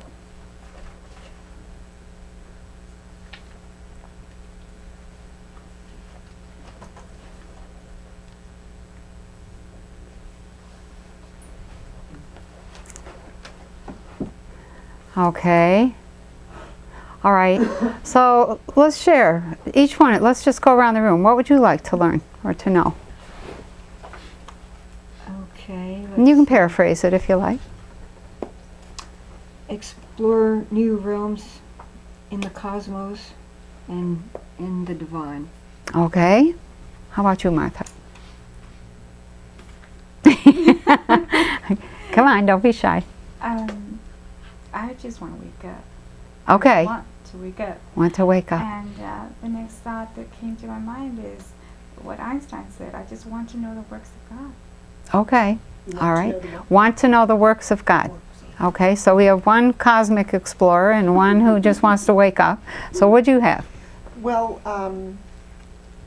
that travel that I've been to before. I'm Okay. talking about both emotional and going, like to Peru or whatever. Yep. And new meditation experiences, except that I also have, with some of the experience that I had fear. Oh, I okay. mean, great fear. Okay. All right. Okay, we'll come back to that. What do you have? I would like to explore consciously moving energy in my body. Oh, very good. Okay. All right. What do you have, Terry? Just to live it, because I mean, I've read so many good books. The answers, you know, I've read 1,000. I need to live it. Like it's one thing for say That's right. Sefer Bashar saying this is how life can be. Yep. And then there's a gap between The actual learning and the living of it. When they say, look, it's normal to be joyful and follow your bliss. Even Joseph Campbell in the 70s, follow your bliss. I can't do that. I gotta pay the rent. I mean, to actually be the material, and I keep reading about the paradigm of this is what the next level's like. Okay. All right. What about you, Shirley? I put a question mark in there. Oh. Have I done enough? Okay. Because I have been an explorer throughout life. So, Okay. And I have courage. I have no fear in getting the Good for things. you. But I never know if I have done enough. I mean, I think I go to bed. Yep. Try to interact with my soul, spirit, whatever you call it. Yeah. But try to write about it. That's one of my work. Okay. Yep. I'm in a perfect condition. A nice house with the nature around. I'm very Oh. connected with nature. Yep. And again, the universe sends me those things. So Okay. to which I'm grateful. But sometimes I think I'm just lazy. Sometimes I think Well, you can't be exploring all the time. no. And sometimes there's a void. For example, presently I'm in a little void and I'm not sure where to go. And it's kind of Oh, just be there. Just be there. That's so. No, yeah. I'm very lucky in what I have gone through now. I'm 61 Okay. now, and Yep. I can only be grateful to my life in spite of the little tricks and the difficulties we Right. all meet. Yeah. It have always steered in that way. So Okay. if I'm not good enough to explore, That's my question. Have I done enough? Have I been good enough in doing You know, in sharing and, you know, studying myself and things like that? okay, remind me to say something when we get around the circle, okay? Okay. All right, how about you, Sergio? Well, the practices, I think I learned a lot already.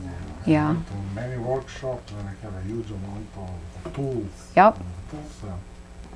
It's bringing that into the day-to-day life. Bingo. Yep. And especially because of the brain, thinking brain, to be able to move more towards the heart-centered practice. Yep. Which is the key. Because as long as you are thinking, you are not in the now, and you are molded by the limitations of our own thought, and there are better things outside. Oh, yes. I like that. As long as you're thinking, you're not paying attention. So, all right. Okay, Colleen, what would you do? My whole process started when I had an alternative therapies clinic in Los Angeles. And my exploration is ongoing.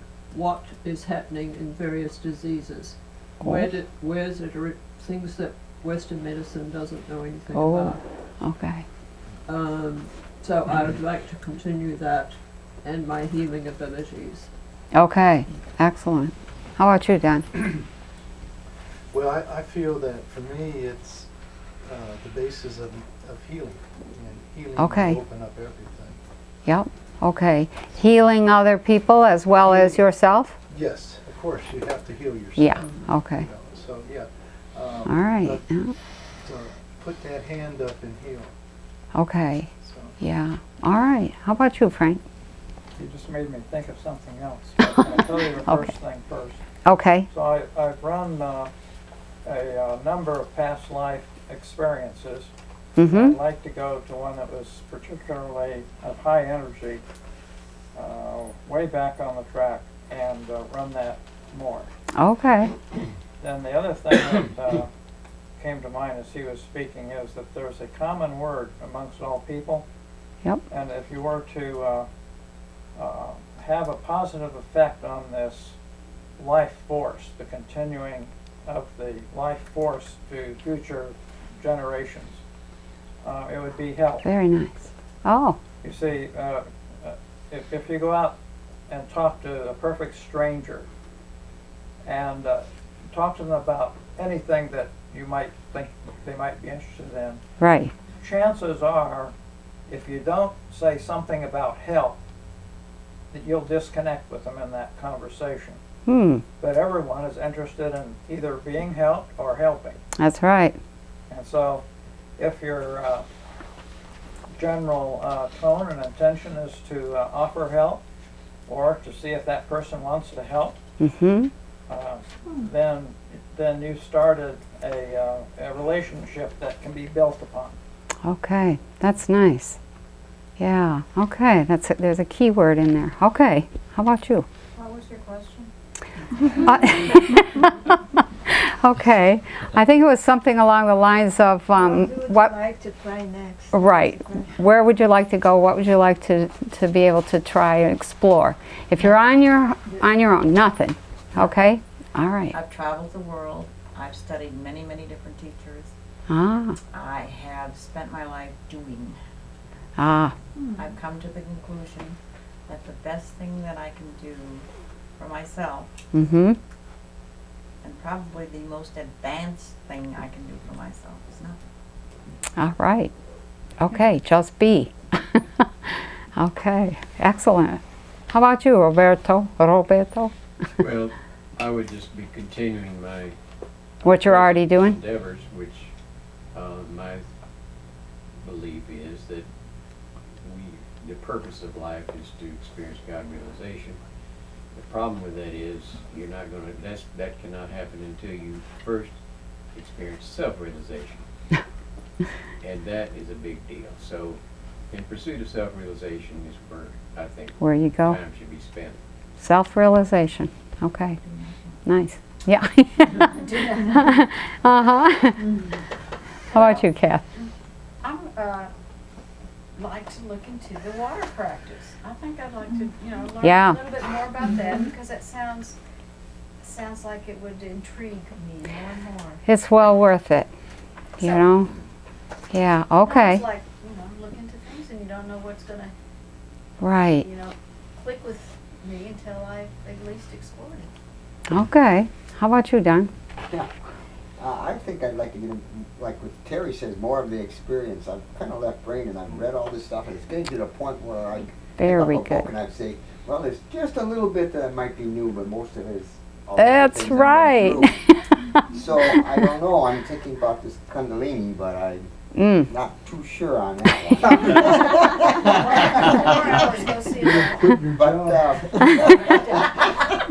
Yeah. I don't know how to get to gamma maybe. It's up there. It's There are tapes that can listen and bring But together, that's similar to the kind ones of, from I'm kind of at a London. standstill. okay. All right. How about you, Leanne?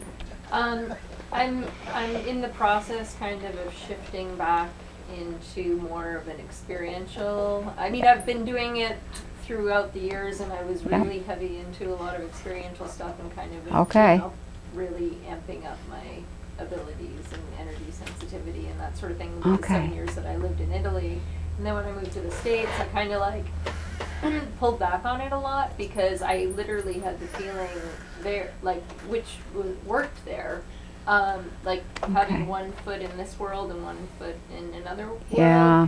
where it was, you know, because of the way that I was living there, it was okay, it worked, but then I felt when I came back here, it wasn't going to work. Like I couldn't do that. It was, and I didn't have a network to be able to Okay. be in that. So now I've just started just at the beginning of this year again, you know, with the RV, the remote viewing group, and the astral projection group that I'm in, getting a lot more of the experiential Taking aspect action. and kind of waking things up Yep. again, which never completely went away, but it kind of went into like a semi-dormant state. But Okay. I've always had this kind of, like, I get these Kundalini surges. Like Yep.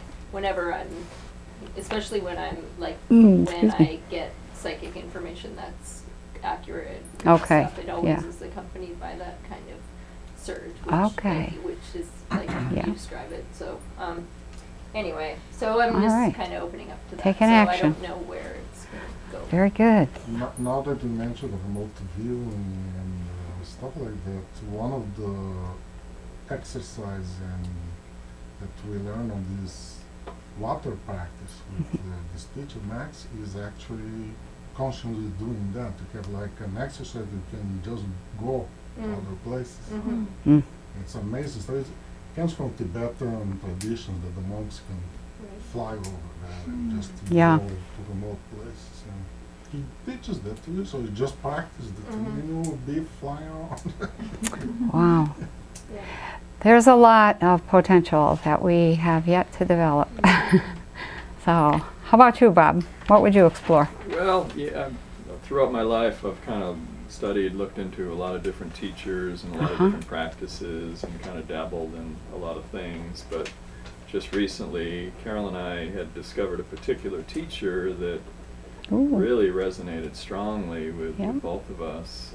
His name is Adyashanti. He's an American. Oh, yeah. And Yeah. teaches about non-duality, and it's about awakening, basically. Yes, it is. And it just resonated so strongly. I've been just loving listening to more and more, and I've always wanted to get on a regular meditation practice, but I think he's finally inspired me to do finally that. do it, and I've been just doing it for the last few weeks, and I'm just amazed by what's coming up and the energies, and so I just want to delve more into all Deeply. of that and see where it Okay. goes. Good for you. Do it. Yeah.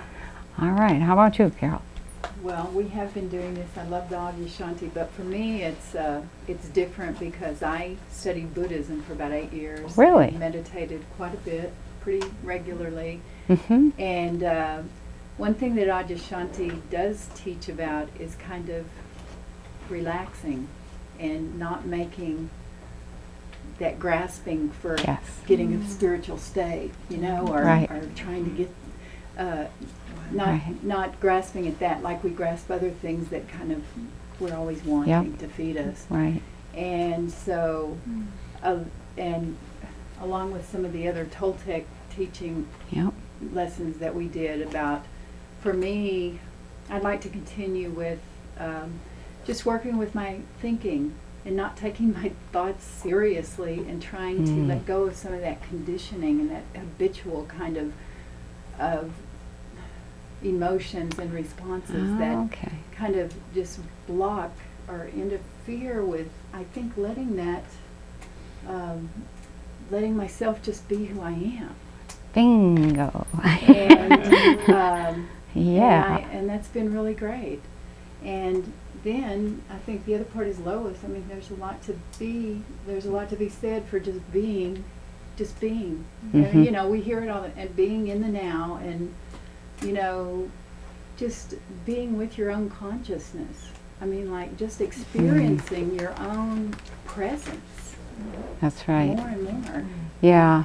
And we don't, as a rule, allow ourselves to experience our own presence. So that's important.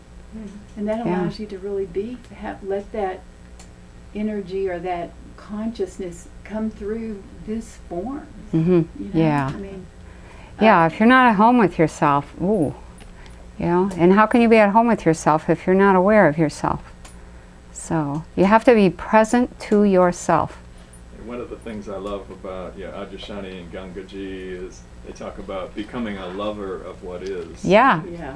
Wow, if you really get into if you really get that, ooh, yep. It's a big change. That's right. Big change. Yeah. Yeah. Let it be.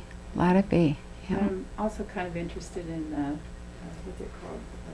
Astral projection stuff too. So, yeah. Okay. So I'm kind of thinking, well, now is that a diversion? Is that anyway? I'm not sure. Okay. All right.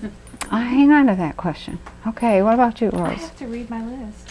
Oh, okay. Since I've stopped thinking. I said. All right. I've been fed by a lot of lovely things, but it doesn't mean it's a practice I engage in right this minute. I am currently in that irritability. Being nudged around, jerked around, what's going on. Yep. Just be there. I write freedom. Freedom amidst the crazy culture. The availability of freedom, which really means I want to explore a whole lot more breath. More breath, more breath, more breath, more breath. I do a lot of holding. Okay. I know it's wrong, and I still, I catch myself. I haven't been breathing. Friends, I forgot to breathe. That's huge, actually. Yeah, it is. A complete lack of anxiety. What does that feel like? I have moments of it. Okay. But what does it feel like? Peace and tranquility? Doing work I adore. Okay. Yeah. I'm just going to say adore. Defining my authentic, strong, and flexible, exuberant body. Oh, just, nice. Really being in my body. Okay. Explore and stay with it. Okay. Yeah. You said becoming a lover of what is. Yeah. Whatever it is. Love it. Watching it get Very good. stronger and all the things it's been before. Yeah. Go there again and be older. Just dig it. Yeah, my body. Okay. All right. How about you? That's a good question. Okay.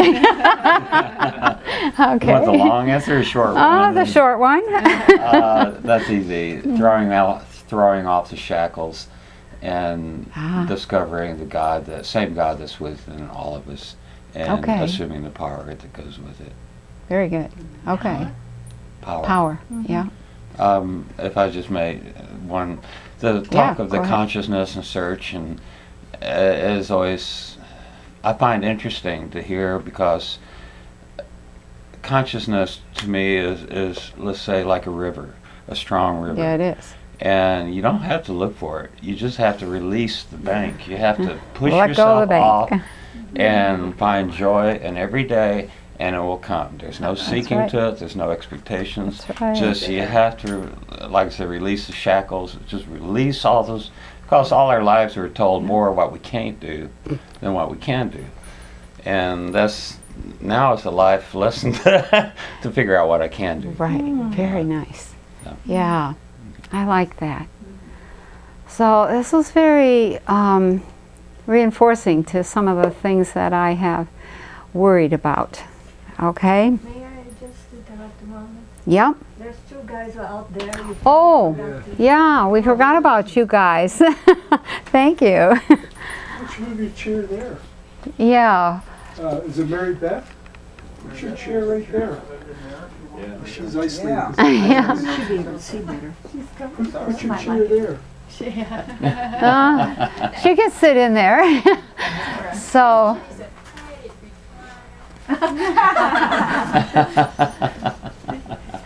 Okay. No, she's. Recliner. Oh. This is a padded recliner. Oh. Okay.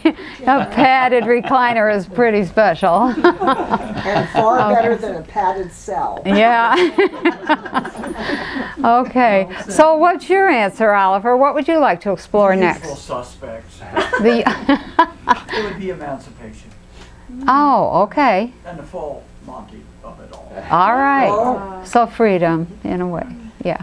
Okay. That's why I say the usual suspects. Okay. Okay. Now. All right. And how about you, Mary Beth? I have recently been drawn again to studying some healing systems. Okay. Yep. And this is something that seems to have reoccurred in my life. Okay. And it's striking a chord very deeply with me right now. Okay. So go for it. Yeah, go for healing, exploring healing. So, a couple of you, Terry, Sergio a little bit, Don, said something that was really important. How do you bring it into your life? You know, you can stress and you can struggle and you can search, and when you're done, then what? You still have to go back and, you know, do the dishes and wash your socks and, you know, put up with your cranky spouse if you have one, and, you know, all that stuff. You still have to keep yourself healthy. So at what point do you bring it into everyday life? And if that's the task, then who's to say you're not already there? I would say at this point that this particular group, bar none, is probably hands down one of the easiest. You know, if I were to meet any one of you on the street, you'd be a delight to deal with. You'd be, you know, courteous, you'd be helpful, you'd be thoughtful, you know, you'd be watching, you'd be seeing what you could do. You know, you wouldn't be looking to rob or, you know, steal the car or whatever. So you're already living life. If you get to the end of your search, or you get to a point of higher consciousness, then what? Keep on going. Yeah, who says there would be an end? Yeah. Yeah. This is just a body, you know. Well, here's the reason I ask the question, because a lot of people do not enjoy the life they have, and they don't apply what they have learned in the life that they have got. And then all of a sudden they're dead, and it's like, I wasn't done. Look what I could. When you go back to study your life after you're done, in every single thought and word and movement that you made is recorded in the ethers. Everything. It doesn't let a single thing slip by. And so you will re-hear, re-experience, re-feel everything that has gone through your life, without exception. And what I see again and again when I take people over to the other side is something along these lines. Oh, wow, you know, at this point in time, you know, so-and-so came into my life, and it was so, I could have, if only I had, but I did, and they missed an opportunity. And about 90% of those opportunities are opportunities to bring into the everyday what they were, you know, what they something good. We'll just leave it at that. You guys are already fabulous. Yes, you can have all kinds of fancy experiences, but you're really already fabulous in every way. And the exploration, so I'm going to assign you some homework, so get your pencil. Okay, the exploration. Are we graded on this? Oh, absolutely. You will be graded. But not by you. Not by me. Okay.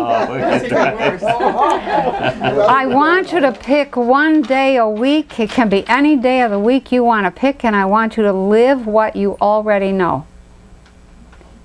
I want you to practice, I want you to stumble, I want you to slop around, I want you to put into practice whatever you can based on what you already know. And so let me give you some examples, okay? So let's say that it's Tuesday morning or something, and you are all of a sudden curious about how your kid is doing. I want you to give yourself directions to know what that child is feeling, where they're at that moment, and what's generally happening with them. What action are they involved in? And I want you to write that down. So you're talking about concentrate on that? Yep, I want you to just clear your mind for a second, and then, and then give yourself directions to see that child. What's that child feeling? What are they knowing? What are they acting on? What's happening around them? Okay, and that's just a small example. Another example might be something like you need to send a message to somebody, but you can't. Your computer needs charging, or your phone needs charging, or something. Send the message telepathically. Just pick a day in which you do this kind of thing over and over, and you practice using your skills. Because I can guarantee you that you're not going to get anywhere if you don't apply it. You have to bring it into your everyday life. You have to. And it doesn't matter. When I teach my classes in intuition, I make people perform and then report in front of everybody. And everybody is always like, oh, what if I didn't do it right? What if I don't have the right answer, etc. That is not the point. The point is that you begin doing it. And I'll tell you what, if you start keeping a log of this one day a week, you're going to end up being pretty surprised at how correct you are. Okay? Another practice. I want you to develop a sense of humor. When somebody treats you like a jerk, I want you to laugh or say something. I want you to manage it in such a way that it becomes funny. So we don't say like, shut up, you ass. Yeah, and then laugh. Yeah. Right. That's pretty funny. Right. I want you to come up with something outrageous, funny, sensitive at the same time. Okay? So, and that's the verbal part of the developing a sense of humor. Okay? Then there's a body language part for developing a sense of humor. And that means that you are going to act out an answer. And that acting out has to communicate exactly, the sense of humor that you're trying to distract this person with. So. That again, would you please repeat? Okay, the task is to develop a sense of humor, and you have a verbal way, some practice doing that verbally, and then practice using body language to communicate. Okay? So you're going to be an actress for a minute, okay? Or some kind of motion, something, I have My granddaughters are perfect for that. Okay. I was just gonna say, it's a lot easier to be humorous and act it out to a child than it is a grumpy old adult. Yeah, well, it really isn't. What you're going to discover is that it's not. So. Oh, I don't know.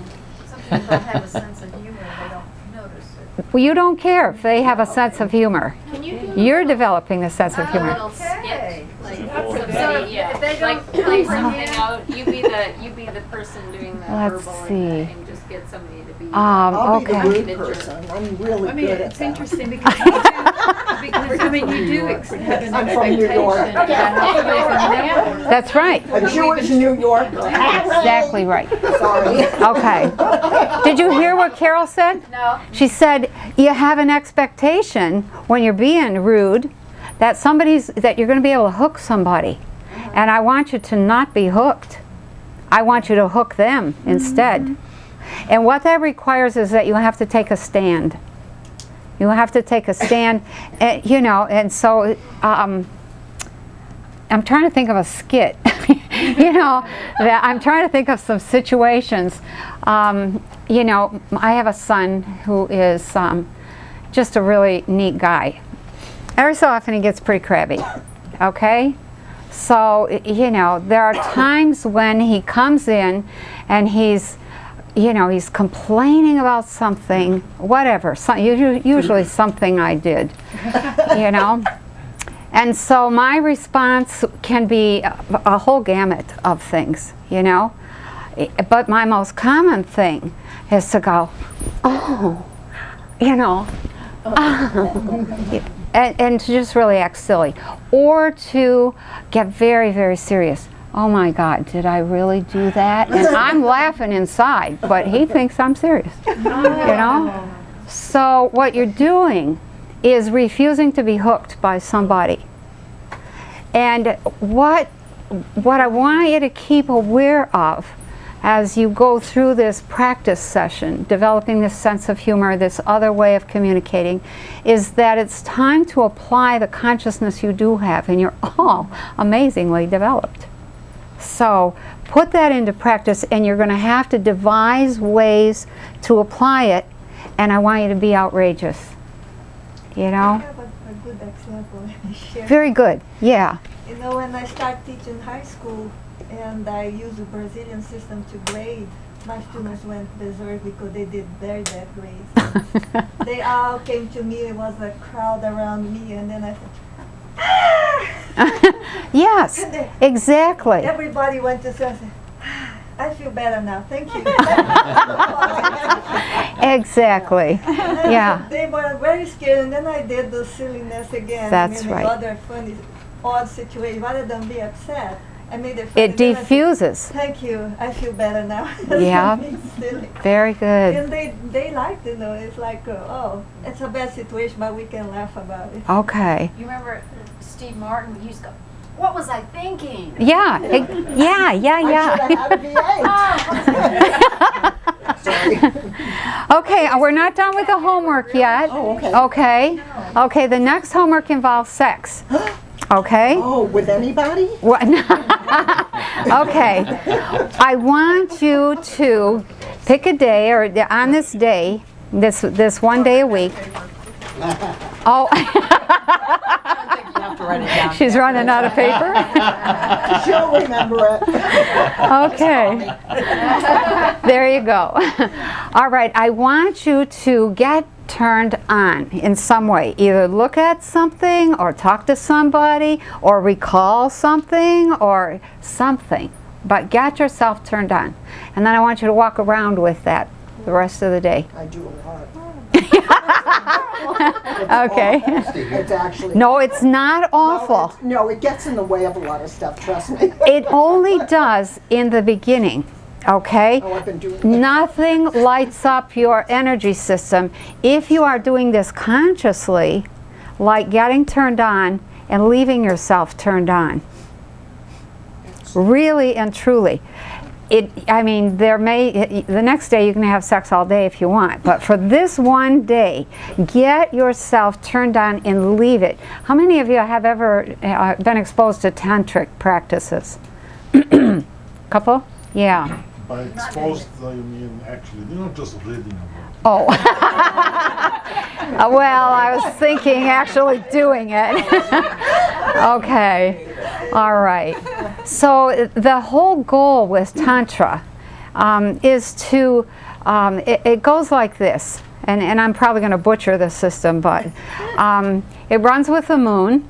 At the dark of the moon, the new moon, there's absolutely no sex. But every morning, you and your partner in a tantric house, and you don't always get to choose your partner, have to get one another turned on and then stop before any orgasm occurs and go about your business the rest of the day. And the next day, same thing. And the next day, same thing. And you eat very little, you fast a lot, etc., etc. When you fast and you stay turned on, you are going to become enlightened. And to be enlightened means to begin turning into light. There's a lot of fancy talk out there about enlightenment. Most of it is horsepucky. You know, yes, you can become, in the Toltec system we call it becoming a woman of knowledge or a man of knowledge. But that is not called enlightenment. That's called being a man of knowledge. Enlightenment is something totally other than that. And what you see in somebody who has begun to turn into light is that they literally glow.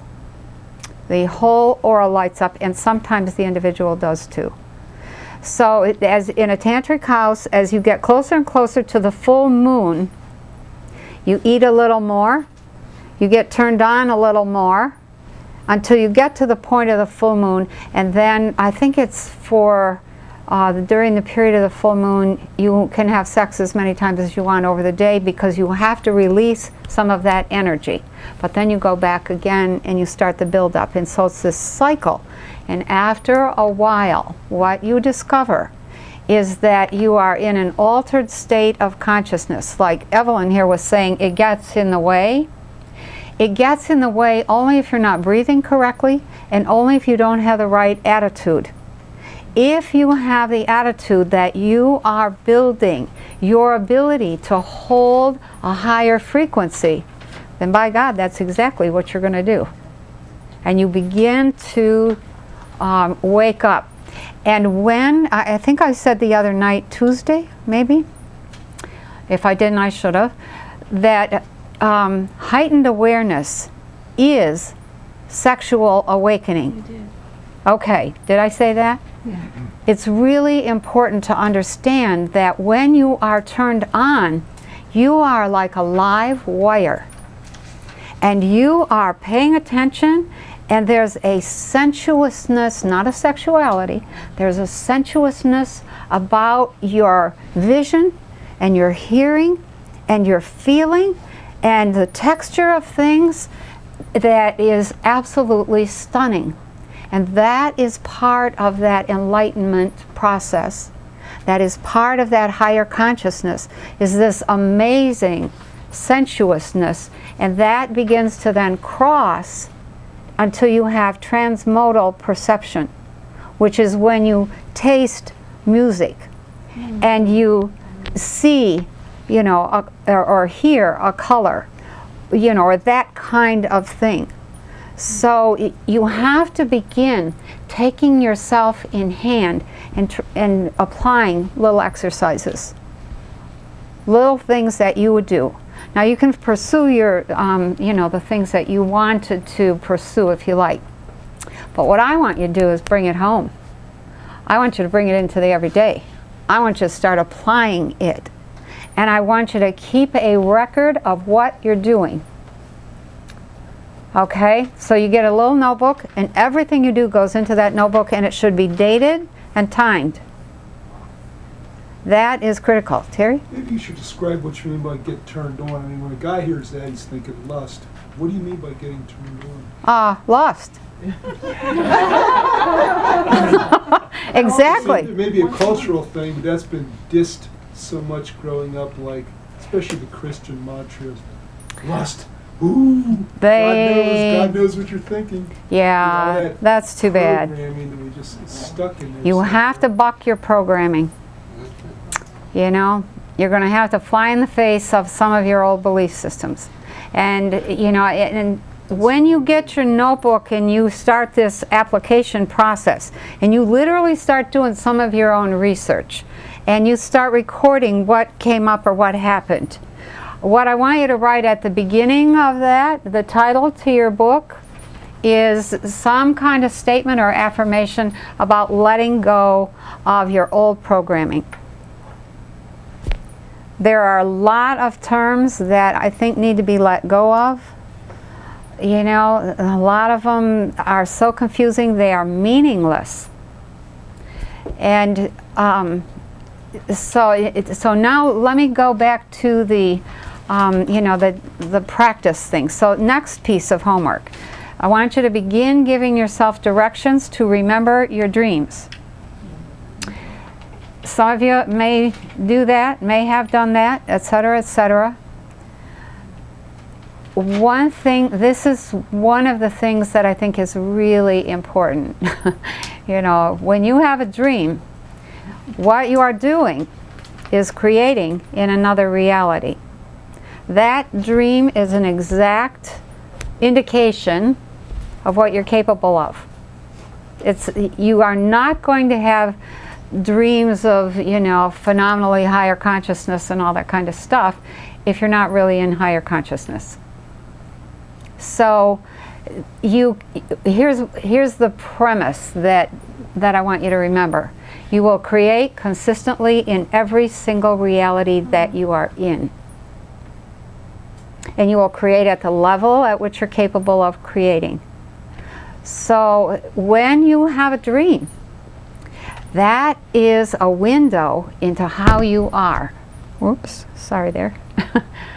And I want you to begin trying to interpret your own dreams, because that teaches you the language of energy. So everything in the reality, all the forms, all the walls, all the books, all the computers, all the cups, all the sugar cookies, all of that is energy. When you are creating here, are you conscious of creating? No. Right. I'm not. No. I'm not. You're not. So, I want you to, at the same time that you begin giving yourself directions to remember your dreams and to write them down, I want you to begin practice walking into an office or a home or any kind of setting, and I want you to pretend you're in a dream and read the energy of that room. Okay? The language of energy is amazing, and you cannot cheat with your energy. It's just that simple. And everything that you create in the dream world runs parallel to what you're creating here.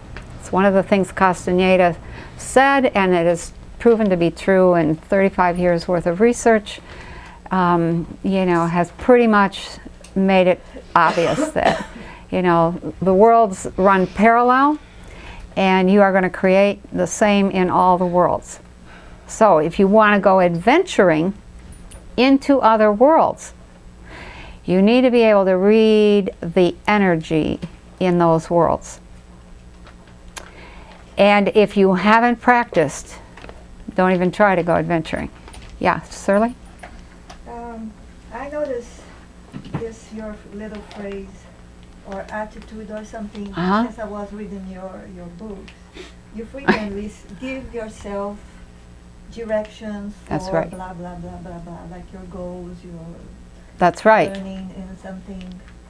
Oh, for my my ongoing educational, self-education program, so yeah. you are passing this to us now.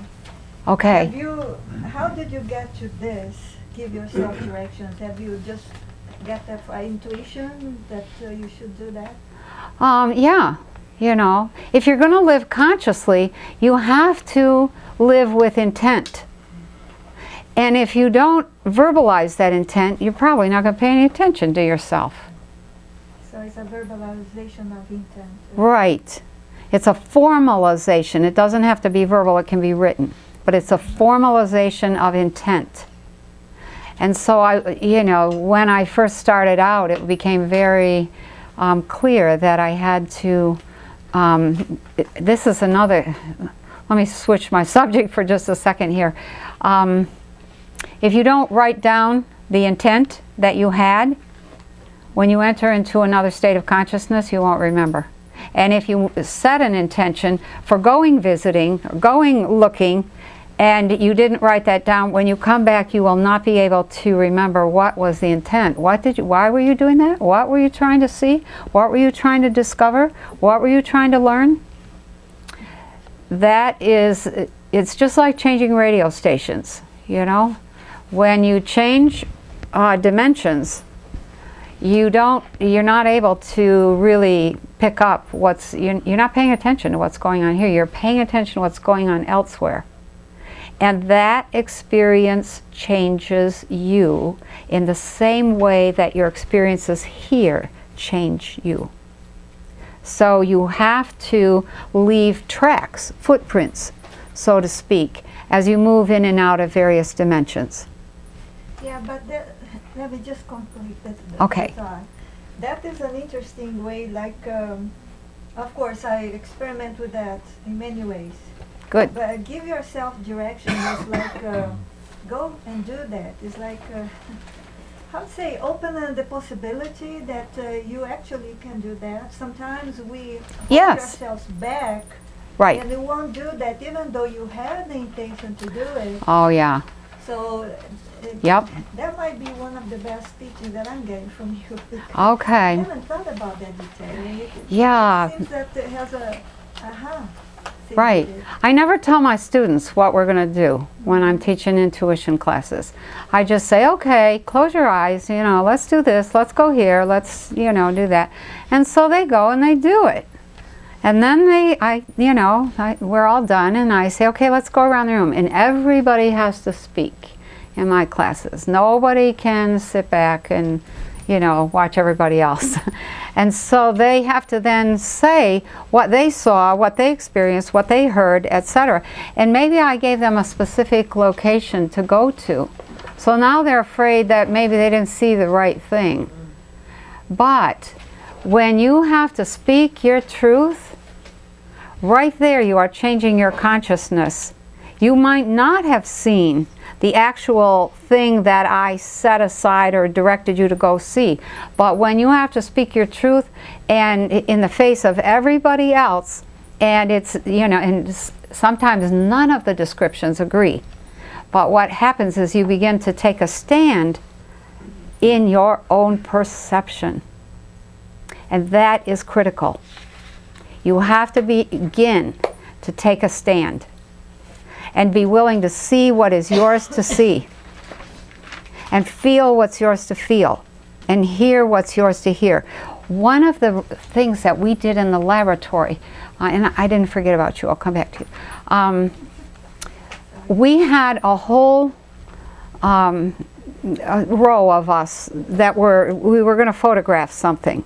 And it was a woman who was a spirit photographer.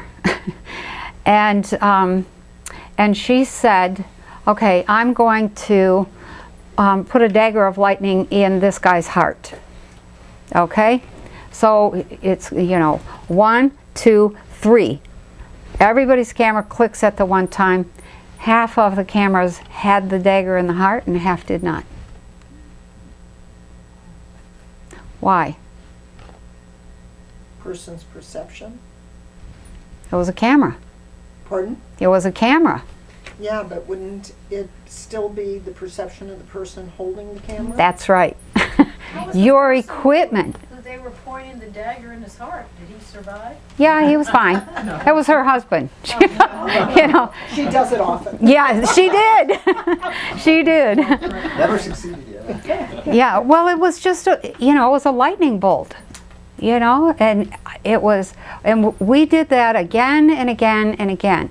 And here's the thing. This is one thing that people are stumbling over when it comes to doing things like remote viewing everybody's going to see in their own way. And only if the person who's decoding or, you know, what do you call it, downloading all the information, only if that person knows how to read the language of energy are you going to discover that they really all said the same thing, or they had aspects of the same thing. So everybody's going to see, hear, feel, perceive exactly the way they are. And that shoots the whole scientific, repeatable, everybody saw the same thing right in the foot. But that's a factor that has to be worked with when you're doing research into consciousness, is the individual way that consciousness is perceived. So let me say one other thing, then I want to ask Terry his question. Consciousness is something that, how do I say this? You project your consciousness, you project what you want to see through those two blue rays that come out of your eyes. And then it appears. And if you don't have a strong enough intent to see that, you're not going to see it. So it's just that simple. Okay? So what were you going to ask? I haven't had much luck giving directions to remembering dreams. Do you have any advice? Keep it up. Huh? Keep it up. The first Keep time... doing it, even if it takes 100 times. I mean, occasionally I'll remember one. Okay. It just amazes me that if I actually give the intention going to sleep, I will remember a dream, my most important dream, or a dream about this. Yep. Say 2 out of 3 times it doesn't work, it's like, well, why not? Where's that resistance? What is the resistance? Well, most of the time for Americans today, they're low on B6. You will not be able to dream and remember your dreams if you are low on the B vitamins. You will have to have a lot of B6 available, B complex in your system. What vegetable or fruit has B6? You know, a lot of, I'm not sure what actually has. Beans do. Yeah. Beans. You know, watermelon, there's a lot of them. But your best bet is to take a B6 supplement. Don't be trying, there's not a lot of nutrition in the food. You'd have to eat a bushel of beans to get enough B6 to last a day. You know, by that time you've gained 300 pounds. And nobody will want to be around you. Yeah, right. That's why we're having the obesity problem in this country, is because there's no nutrition in the food and the body keeps calling for supplies to rebuild. So B12 is good for... B6. B6. So B6 is for to dream, B12 is to dream in color. Oh. To dream in color. B12 is dream in color. You're kidding, really? Oh, yeah? A lot of B12 then. Yeah. Okay. But be careful. With B6, more is not necessarily better because it's a diuretic. And Yeah. you can dehydrate in Texas if you don't drink a lot of water at the same time. Okay. And I would just kind of suggest, you know, wake up with a gentle alarm if you're using an alarm, and as soon as you wake up, before you get, you know, do anything Don't move else, around too immediately much. Try to Recall. think inward, what was I just dreaming, and don't move, you know. That's Stay right. in the position that Don't you move. woke up, because you're much more likely to recall it. If you shift around, you're You're kind gonna of lose shifting out of the dream. Or if you do move back into the position, because you can That's bring it right. back You up. can bring it back. Yeah, a piece I find really useful, before I get up to write up the dream, I visualize writing up the dream. Oh. And I see what I wrote before I wake up, and it's halfway between the sleep state and the waking state, and it bridges that whole thing very nicely. Yeah, that's good. I almost always start out with, let's see, I was in a place and it was somewhere, and pretty soon it starts filling in. I gave myself directions to remember my dreams for months. And then finally I had a dream, and I got up and got my notebook and wrote it down, and it was something about the color brown. That was the whole dream. You know, but it started the process. So you honor that dream, even if it's something about the color brown, you know, and it amounts to a half dozen words. Pretty soon you'll be able to recall all your dreams. So you can get to a point in your dreams where you have a dream, wake up in the dream, analyze the dream, go back to sleep, have another dream, wake up, analyze that dream, give yourself directions as to what the next dream is going to be about, and and proceed through the night. You will typically have about 4 dreams over the course of a night if you get an 8-hour night's sleep. Less than that, it gets a little hard, maybe 3 dreams. You will almost always remember the last dream of the night easily, pretty easily. The first dream of the night, if it's going to be a nightmare, is almost always going to be the first dream of the night. And so, just be aware that your dreams, if you can get to the point, once you're remembering them, then start giving yourself directions to waken within the dream. And just keep it up, and just keep giving those directions over and over. It takes a long time. But, you know what? Once you get there, it's well worth it. Then you can really explore. I did it once, but I wasn't able to do it again. I think Okay. my higher self said, well, let's help him tonight. He just read that in a book. Okay. Then the next Okay. night, it's like, wait, work last night, why not tonight? Right, yeah. It's a long process. There's a kind of a mystery to all this. It's like, right. sometimes it works, sometimes it doesn't. It's sort of fluid or slippery. Or That's right. I'm okay with that now. Yeah, it is. It's very fluid. It's very dynamic is the word that I like to use. Nothing is cut and dried in the world of consciousness. Very, very dynamic, very changing, etc. So, so give yourself directions to have a dream, okay? Now, let's see, what time is it? Oh, well, we got a few minutes. Okay, so the next little piece of your homework is I want you to pretend you had a dream and to make that dream up and write that down as if it were a dream. Okay? Be on any subject you want. And I probably should have told you guys to bring some dreams tonight so I could show you how to interpret them. I have a dream. Do you? Okay, share it. Wait. Let me say this. If you tell me your dreams, you're going to open your soul. So, Really? Yeah. I trust you. Okay. Okay. Yeah. If it's too, if it's too personal, I will say, sorry, we can't go any further with this. No, that's okay. Okay. Because I want to know. Okay. In this dream, my ex-husband is there. And we are in our land that we had bought in the valley.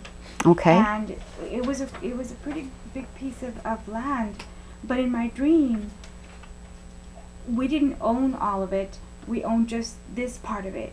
And I kept looking at the others, at the other part of our of what used to be our land, and I said, "Well, what happened?" He said, "Well, it doesn't belong to us anymore." And I said, "Well, what about the guayaba tree? And what about this and that?" And I could see that it was green and it was beautiful. And I was thinking about the fruit trees we had planted. He says, "But it doesn't belong to us." And I looked at where we were, and in the small land plot that was now our lot, because no more it was just a lot. We were in a house, and the house had block. Now, every time I dream myself in houses that are falling apart, and it was horrible.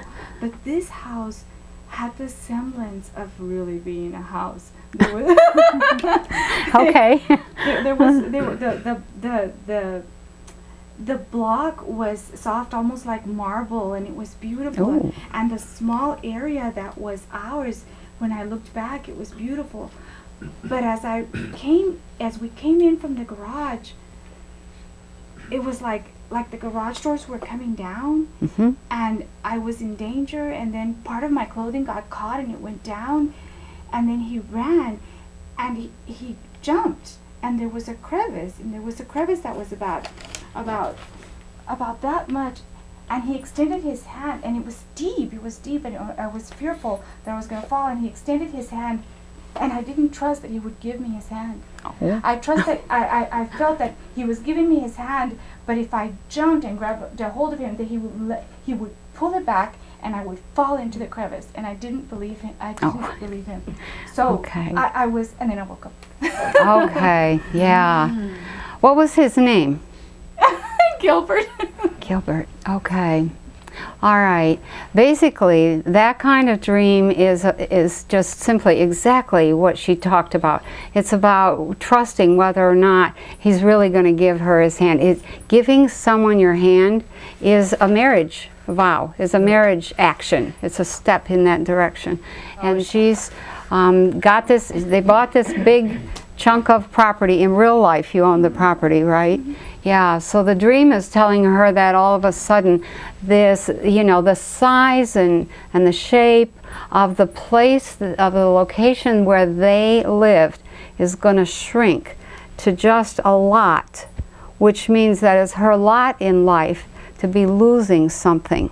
So then they're coming in from the house. The house is a real house, okay? And whenever you dream about a house, typically you're dreaming about the structure of your life. So for her, this was a real relationship. This was really something important. This was something that, she had hope it was going to be beautiful, etc. And but now she said, we were coming in from the garage. A garage is a place where you park yourself. It is not a dynamic spot. It is not a place where action happens. It's not a place where you can move forward in life at all. And so the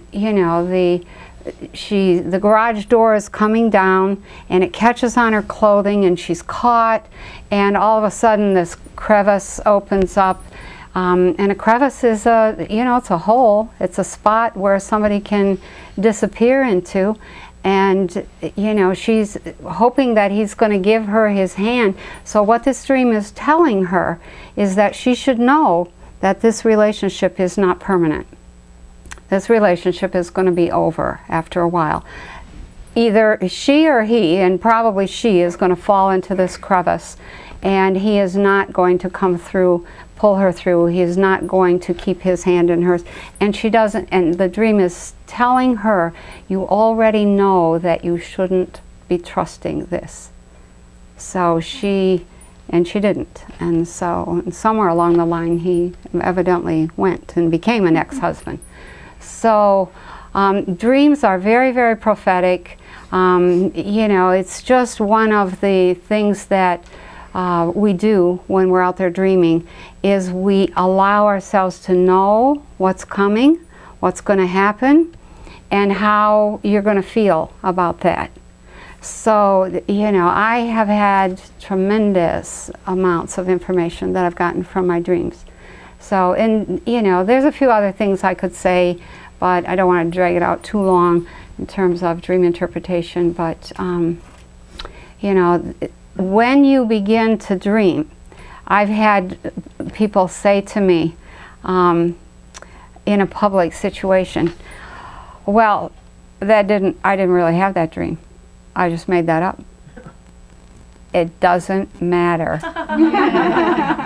It came straight out of your consciousness, and it doesn't fool me one bit. It tells me what you are doing in that consciousness. So. What over the years I'd have dreams about losing my purse or losing my wallet. Yep. Yeah. That's just like a signal that says, you be watching your money. You're spending your money unwisely, or you're, be careful. You're not taking care of business, etc., etc. But I mean, it's got my ID and everything in there. It's not just money. It's not yeah. just money. Well, that's also true. All the pictures, everything. Keys. I mean, everything's in the purse. Yeah, right. It's sort of your identity. Yeah, it is. Right. I think it's because money didn't really matter. It was I guess everything else that's in there. It's like the stability. And that brings up, you're bringing up a good point. I had some students come over from Sweden to my intuition classes, and what I discovered was that their interpretation of certain things, because they were from a different culture, was just slightly different. And so you have to ask people, what does that mean to you? You know, is your purse, you know, this, I mean, I'd be lost without everything that's in there. It's not just money. Money's easy to get back. The dream is a sign that you should make duplicates. Oh, how practical. A practical one. Yeah. Yeah. Okay. I'd like to give an interpretation of a dream that was very helpful to people in this condition. Okay. This man dreamed that he was fishing, and he walked down this embankment, and there's the blue water, and he's got a pole, and he's got the bait on it, and he's there, he's fishing. All of a sudden, the cork goes under, and he gives a big heave, and there's a big, beautiful trout that he caught, rainbow trout, he hooked. But he pulled so hard, it went over his head and landed up on the embankment above him. So he goes up he walks up the embankment to get his fish. And when he gets there, it's just a skeleton. There is a beaver on one side and a rabbit on the other going, and ate it up. So he's at a loss. What in the world? And this was real, you know, it was a beautiful water and beautiful rainbow trout. What does this mean? See? And it turns out, you ask him, I said, well, what is beaver? What's the first thing come to your mind to think of beaver? Oh, I don't know. Work like a beaver, I guess. That's okay. Now, what about the rabbit? Well, kind of like Playboy bunny or whatever. Yeah. It turns out he had a wife and 2 children, and their relationship was going down the tube because of him. Yeah. He worked too much, and his attitude about women. Oh. They were toys. Physical. Yeah. Only a physical pleasure. Yep. What they were good for. Right. So when he was told that he's going to have to he's going to spend more time at home and quit working so hard, and you're going to have to completely revamp your attitude of what your wife is. She's your soulmate and whatever, instead of all this, you know, TNA that a lot of men get hung up in. So he did that. Good for him. The children stopped acting out, and they live happy ever after. That's great. That's great. Yeah. Yeah, dreams are pretty powerful. You know, they reflect exactly what you're doing with your life. Exactly what your attitudes are. And even if you make up something, you are going to create consistently with the consciousness that you have. So, and you will do the same thing here, you know, so be aware of what you're doing with your consciousness. So, okay, now I have one last little thing I'd like to do. So everybody put your papers aside, and I'd like you to just kind of close your eyes for a minute. And I just want to embed something in you, an awareness, a consciousness. Okay. So take a deep breath, maybe 3 deep breaths, and then just breathe normally after that. Just breathe at whatever rate you normally breathe at. Okay.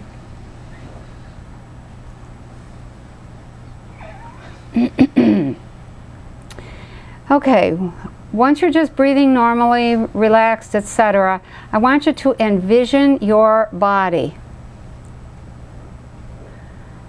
And I want you to find a spot in that body, could be anywhere, your toe, your knee, your shoulder, whatever.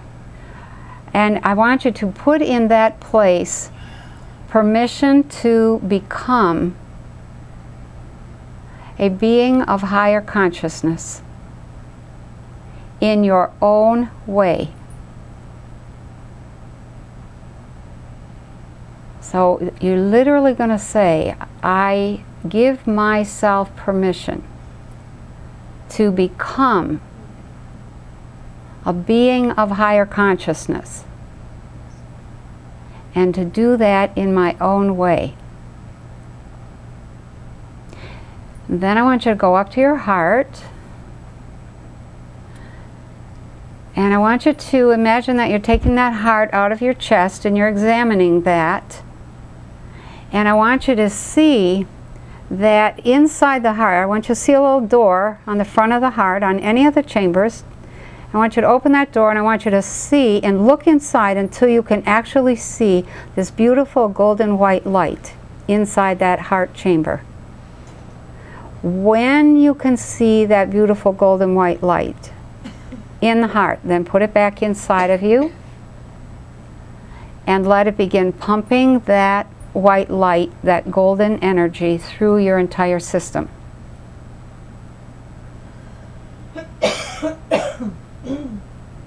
Then I want you to breathe into your feet. I want you to feel your toes, your big toe, your second toe, your third toe, your fourth, and the little toe. Then I want you to feel the sole of your foot. Surly, you need a drink? Hang on.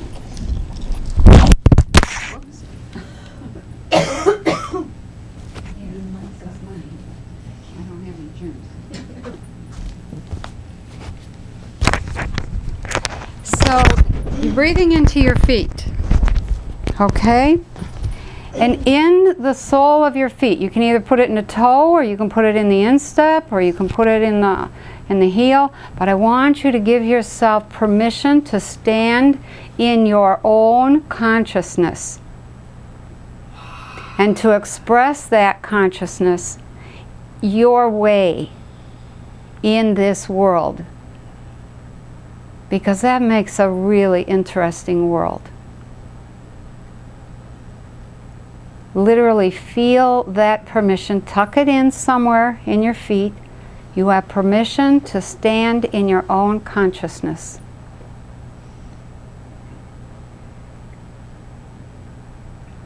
Okay, then go up to your eyes. And I want you to see your eyes seeing the world. And I want you to repeat in your mind after me. I give my eyes permission to see all there is to see. And with this vision, I will create beauty in the world.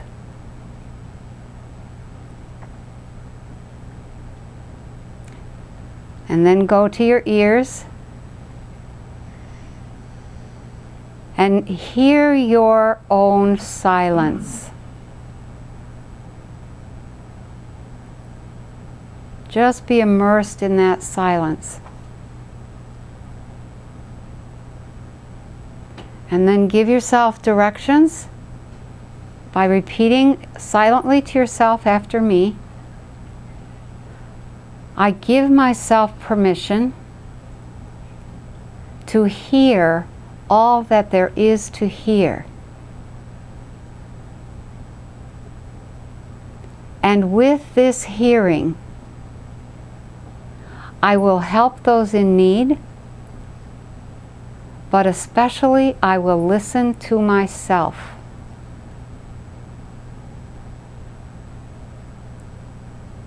And then go to your tongue.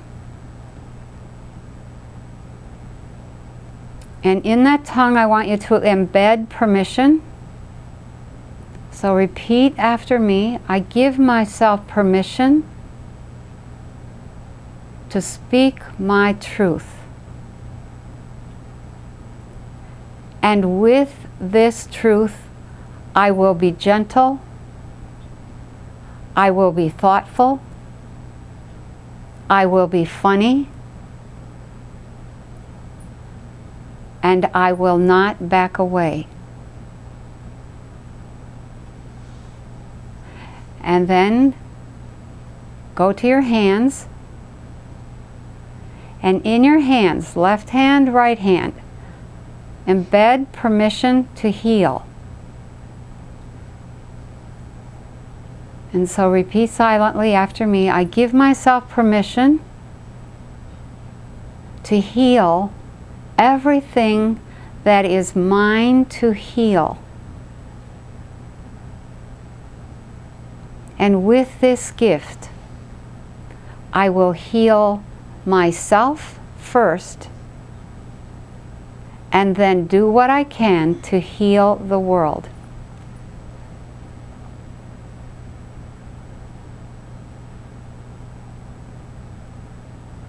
And then go up to your brain.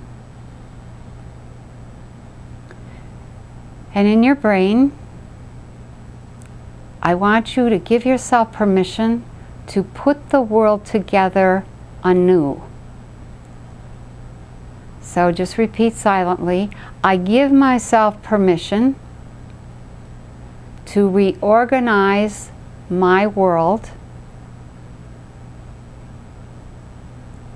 And with this gift,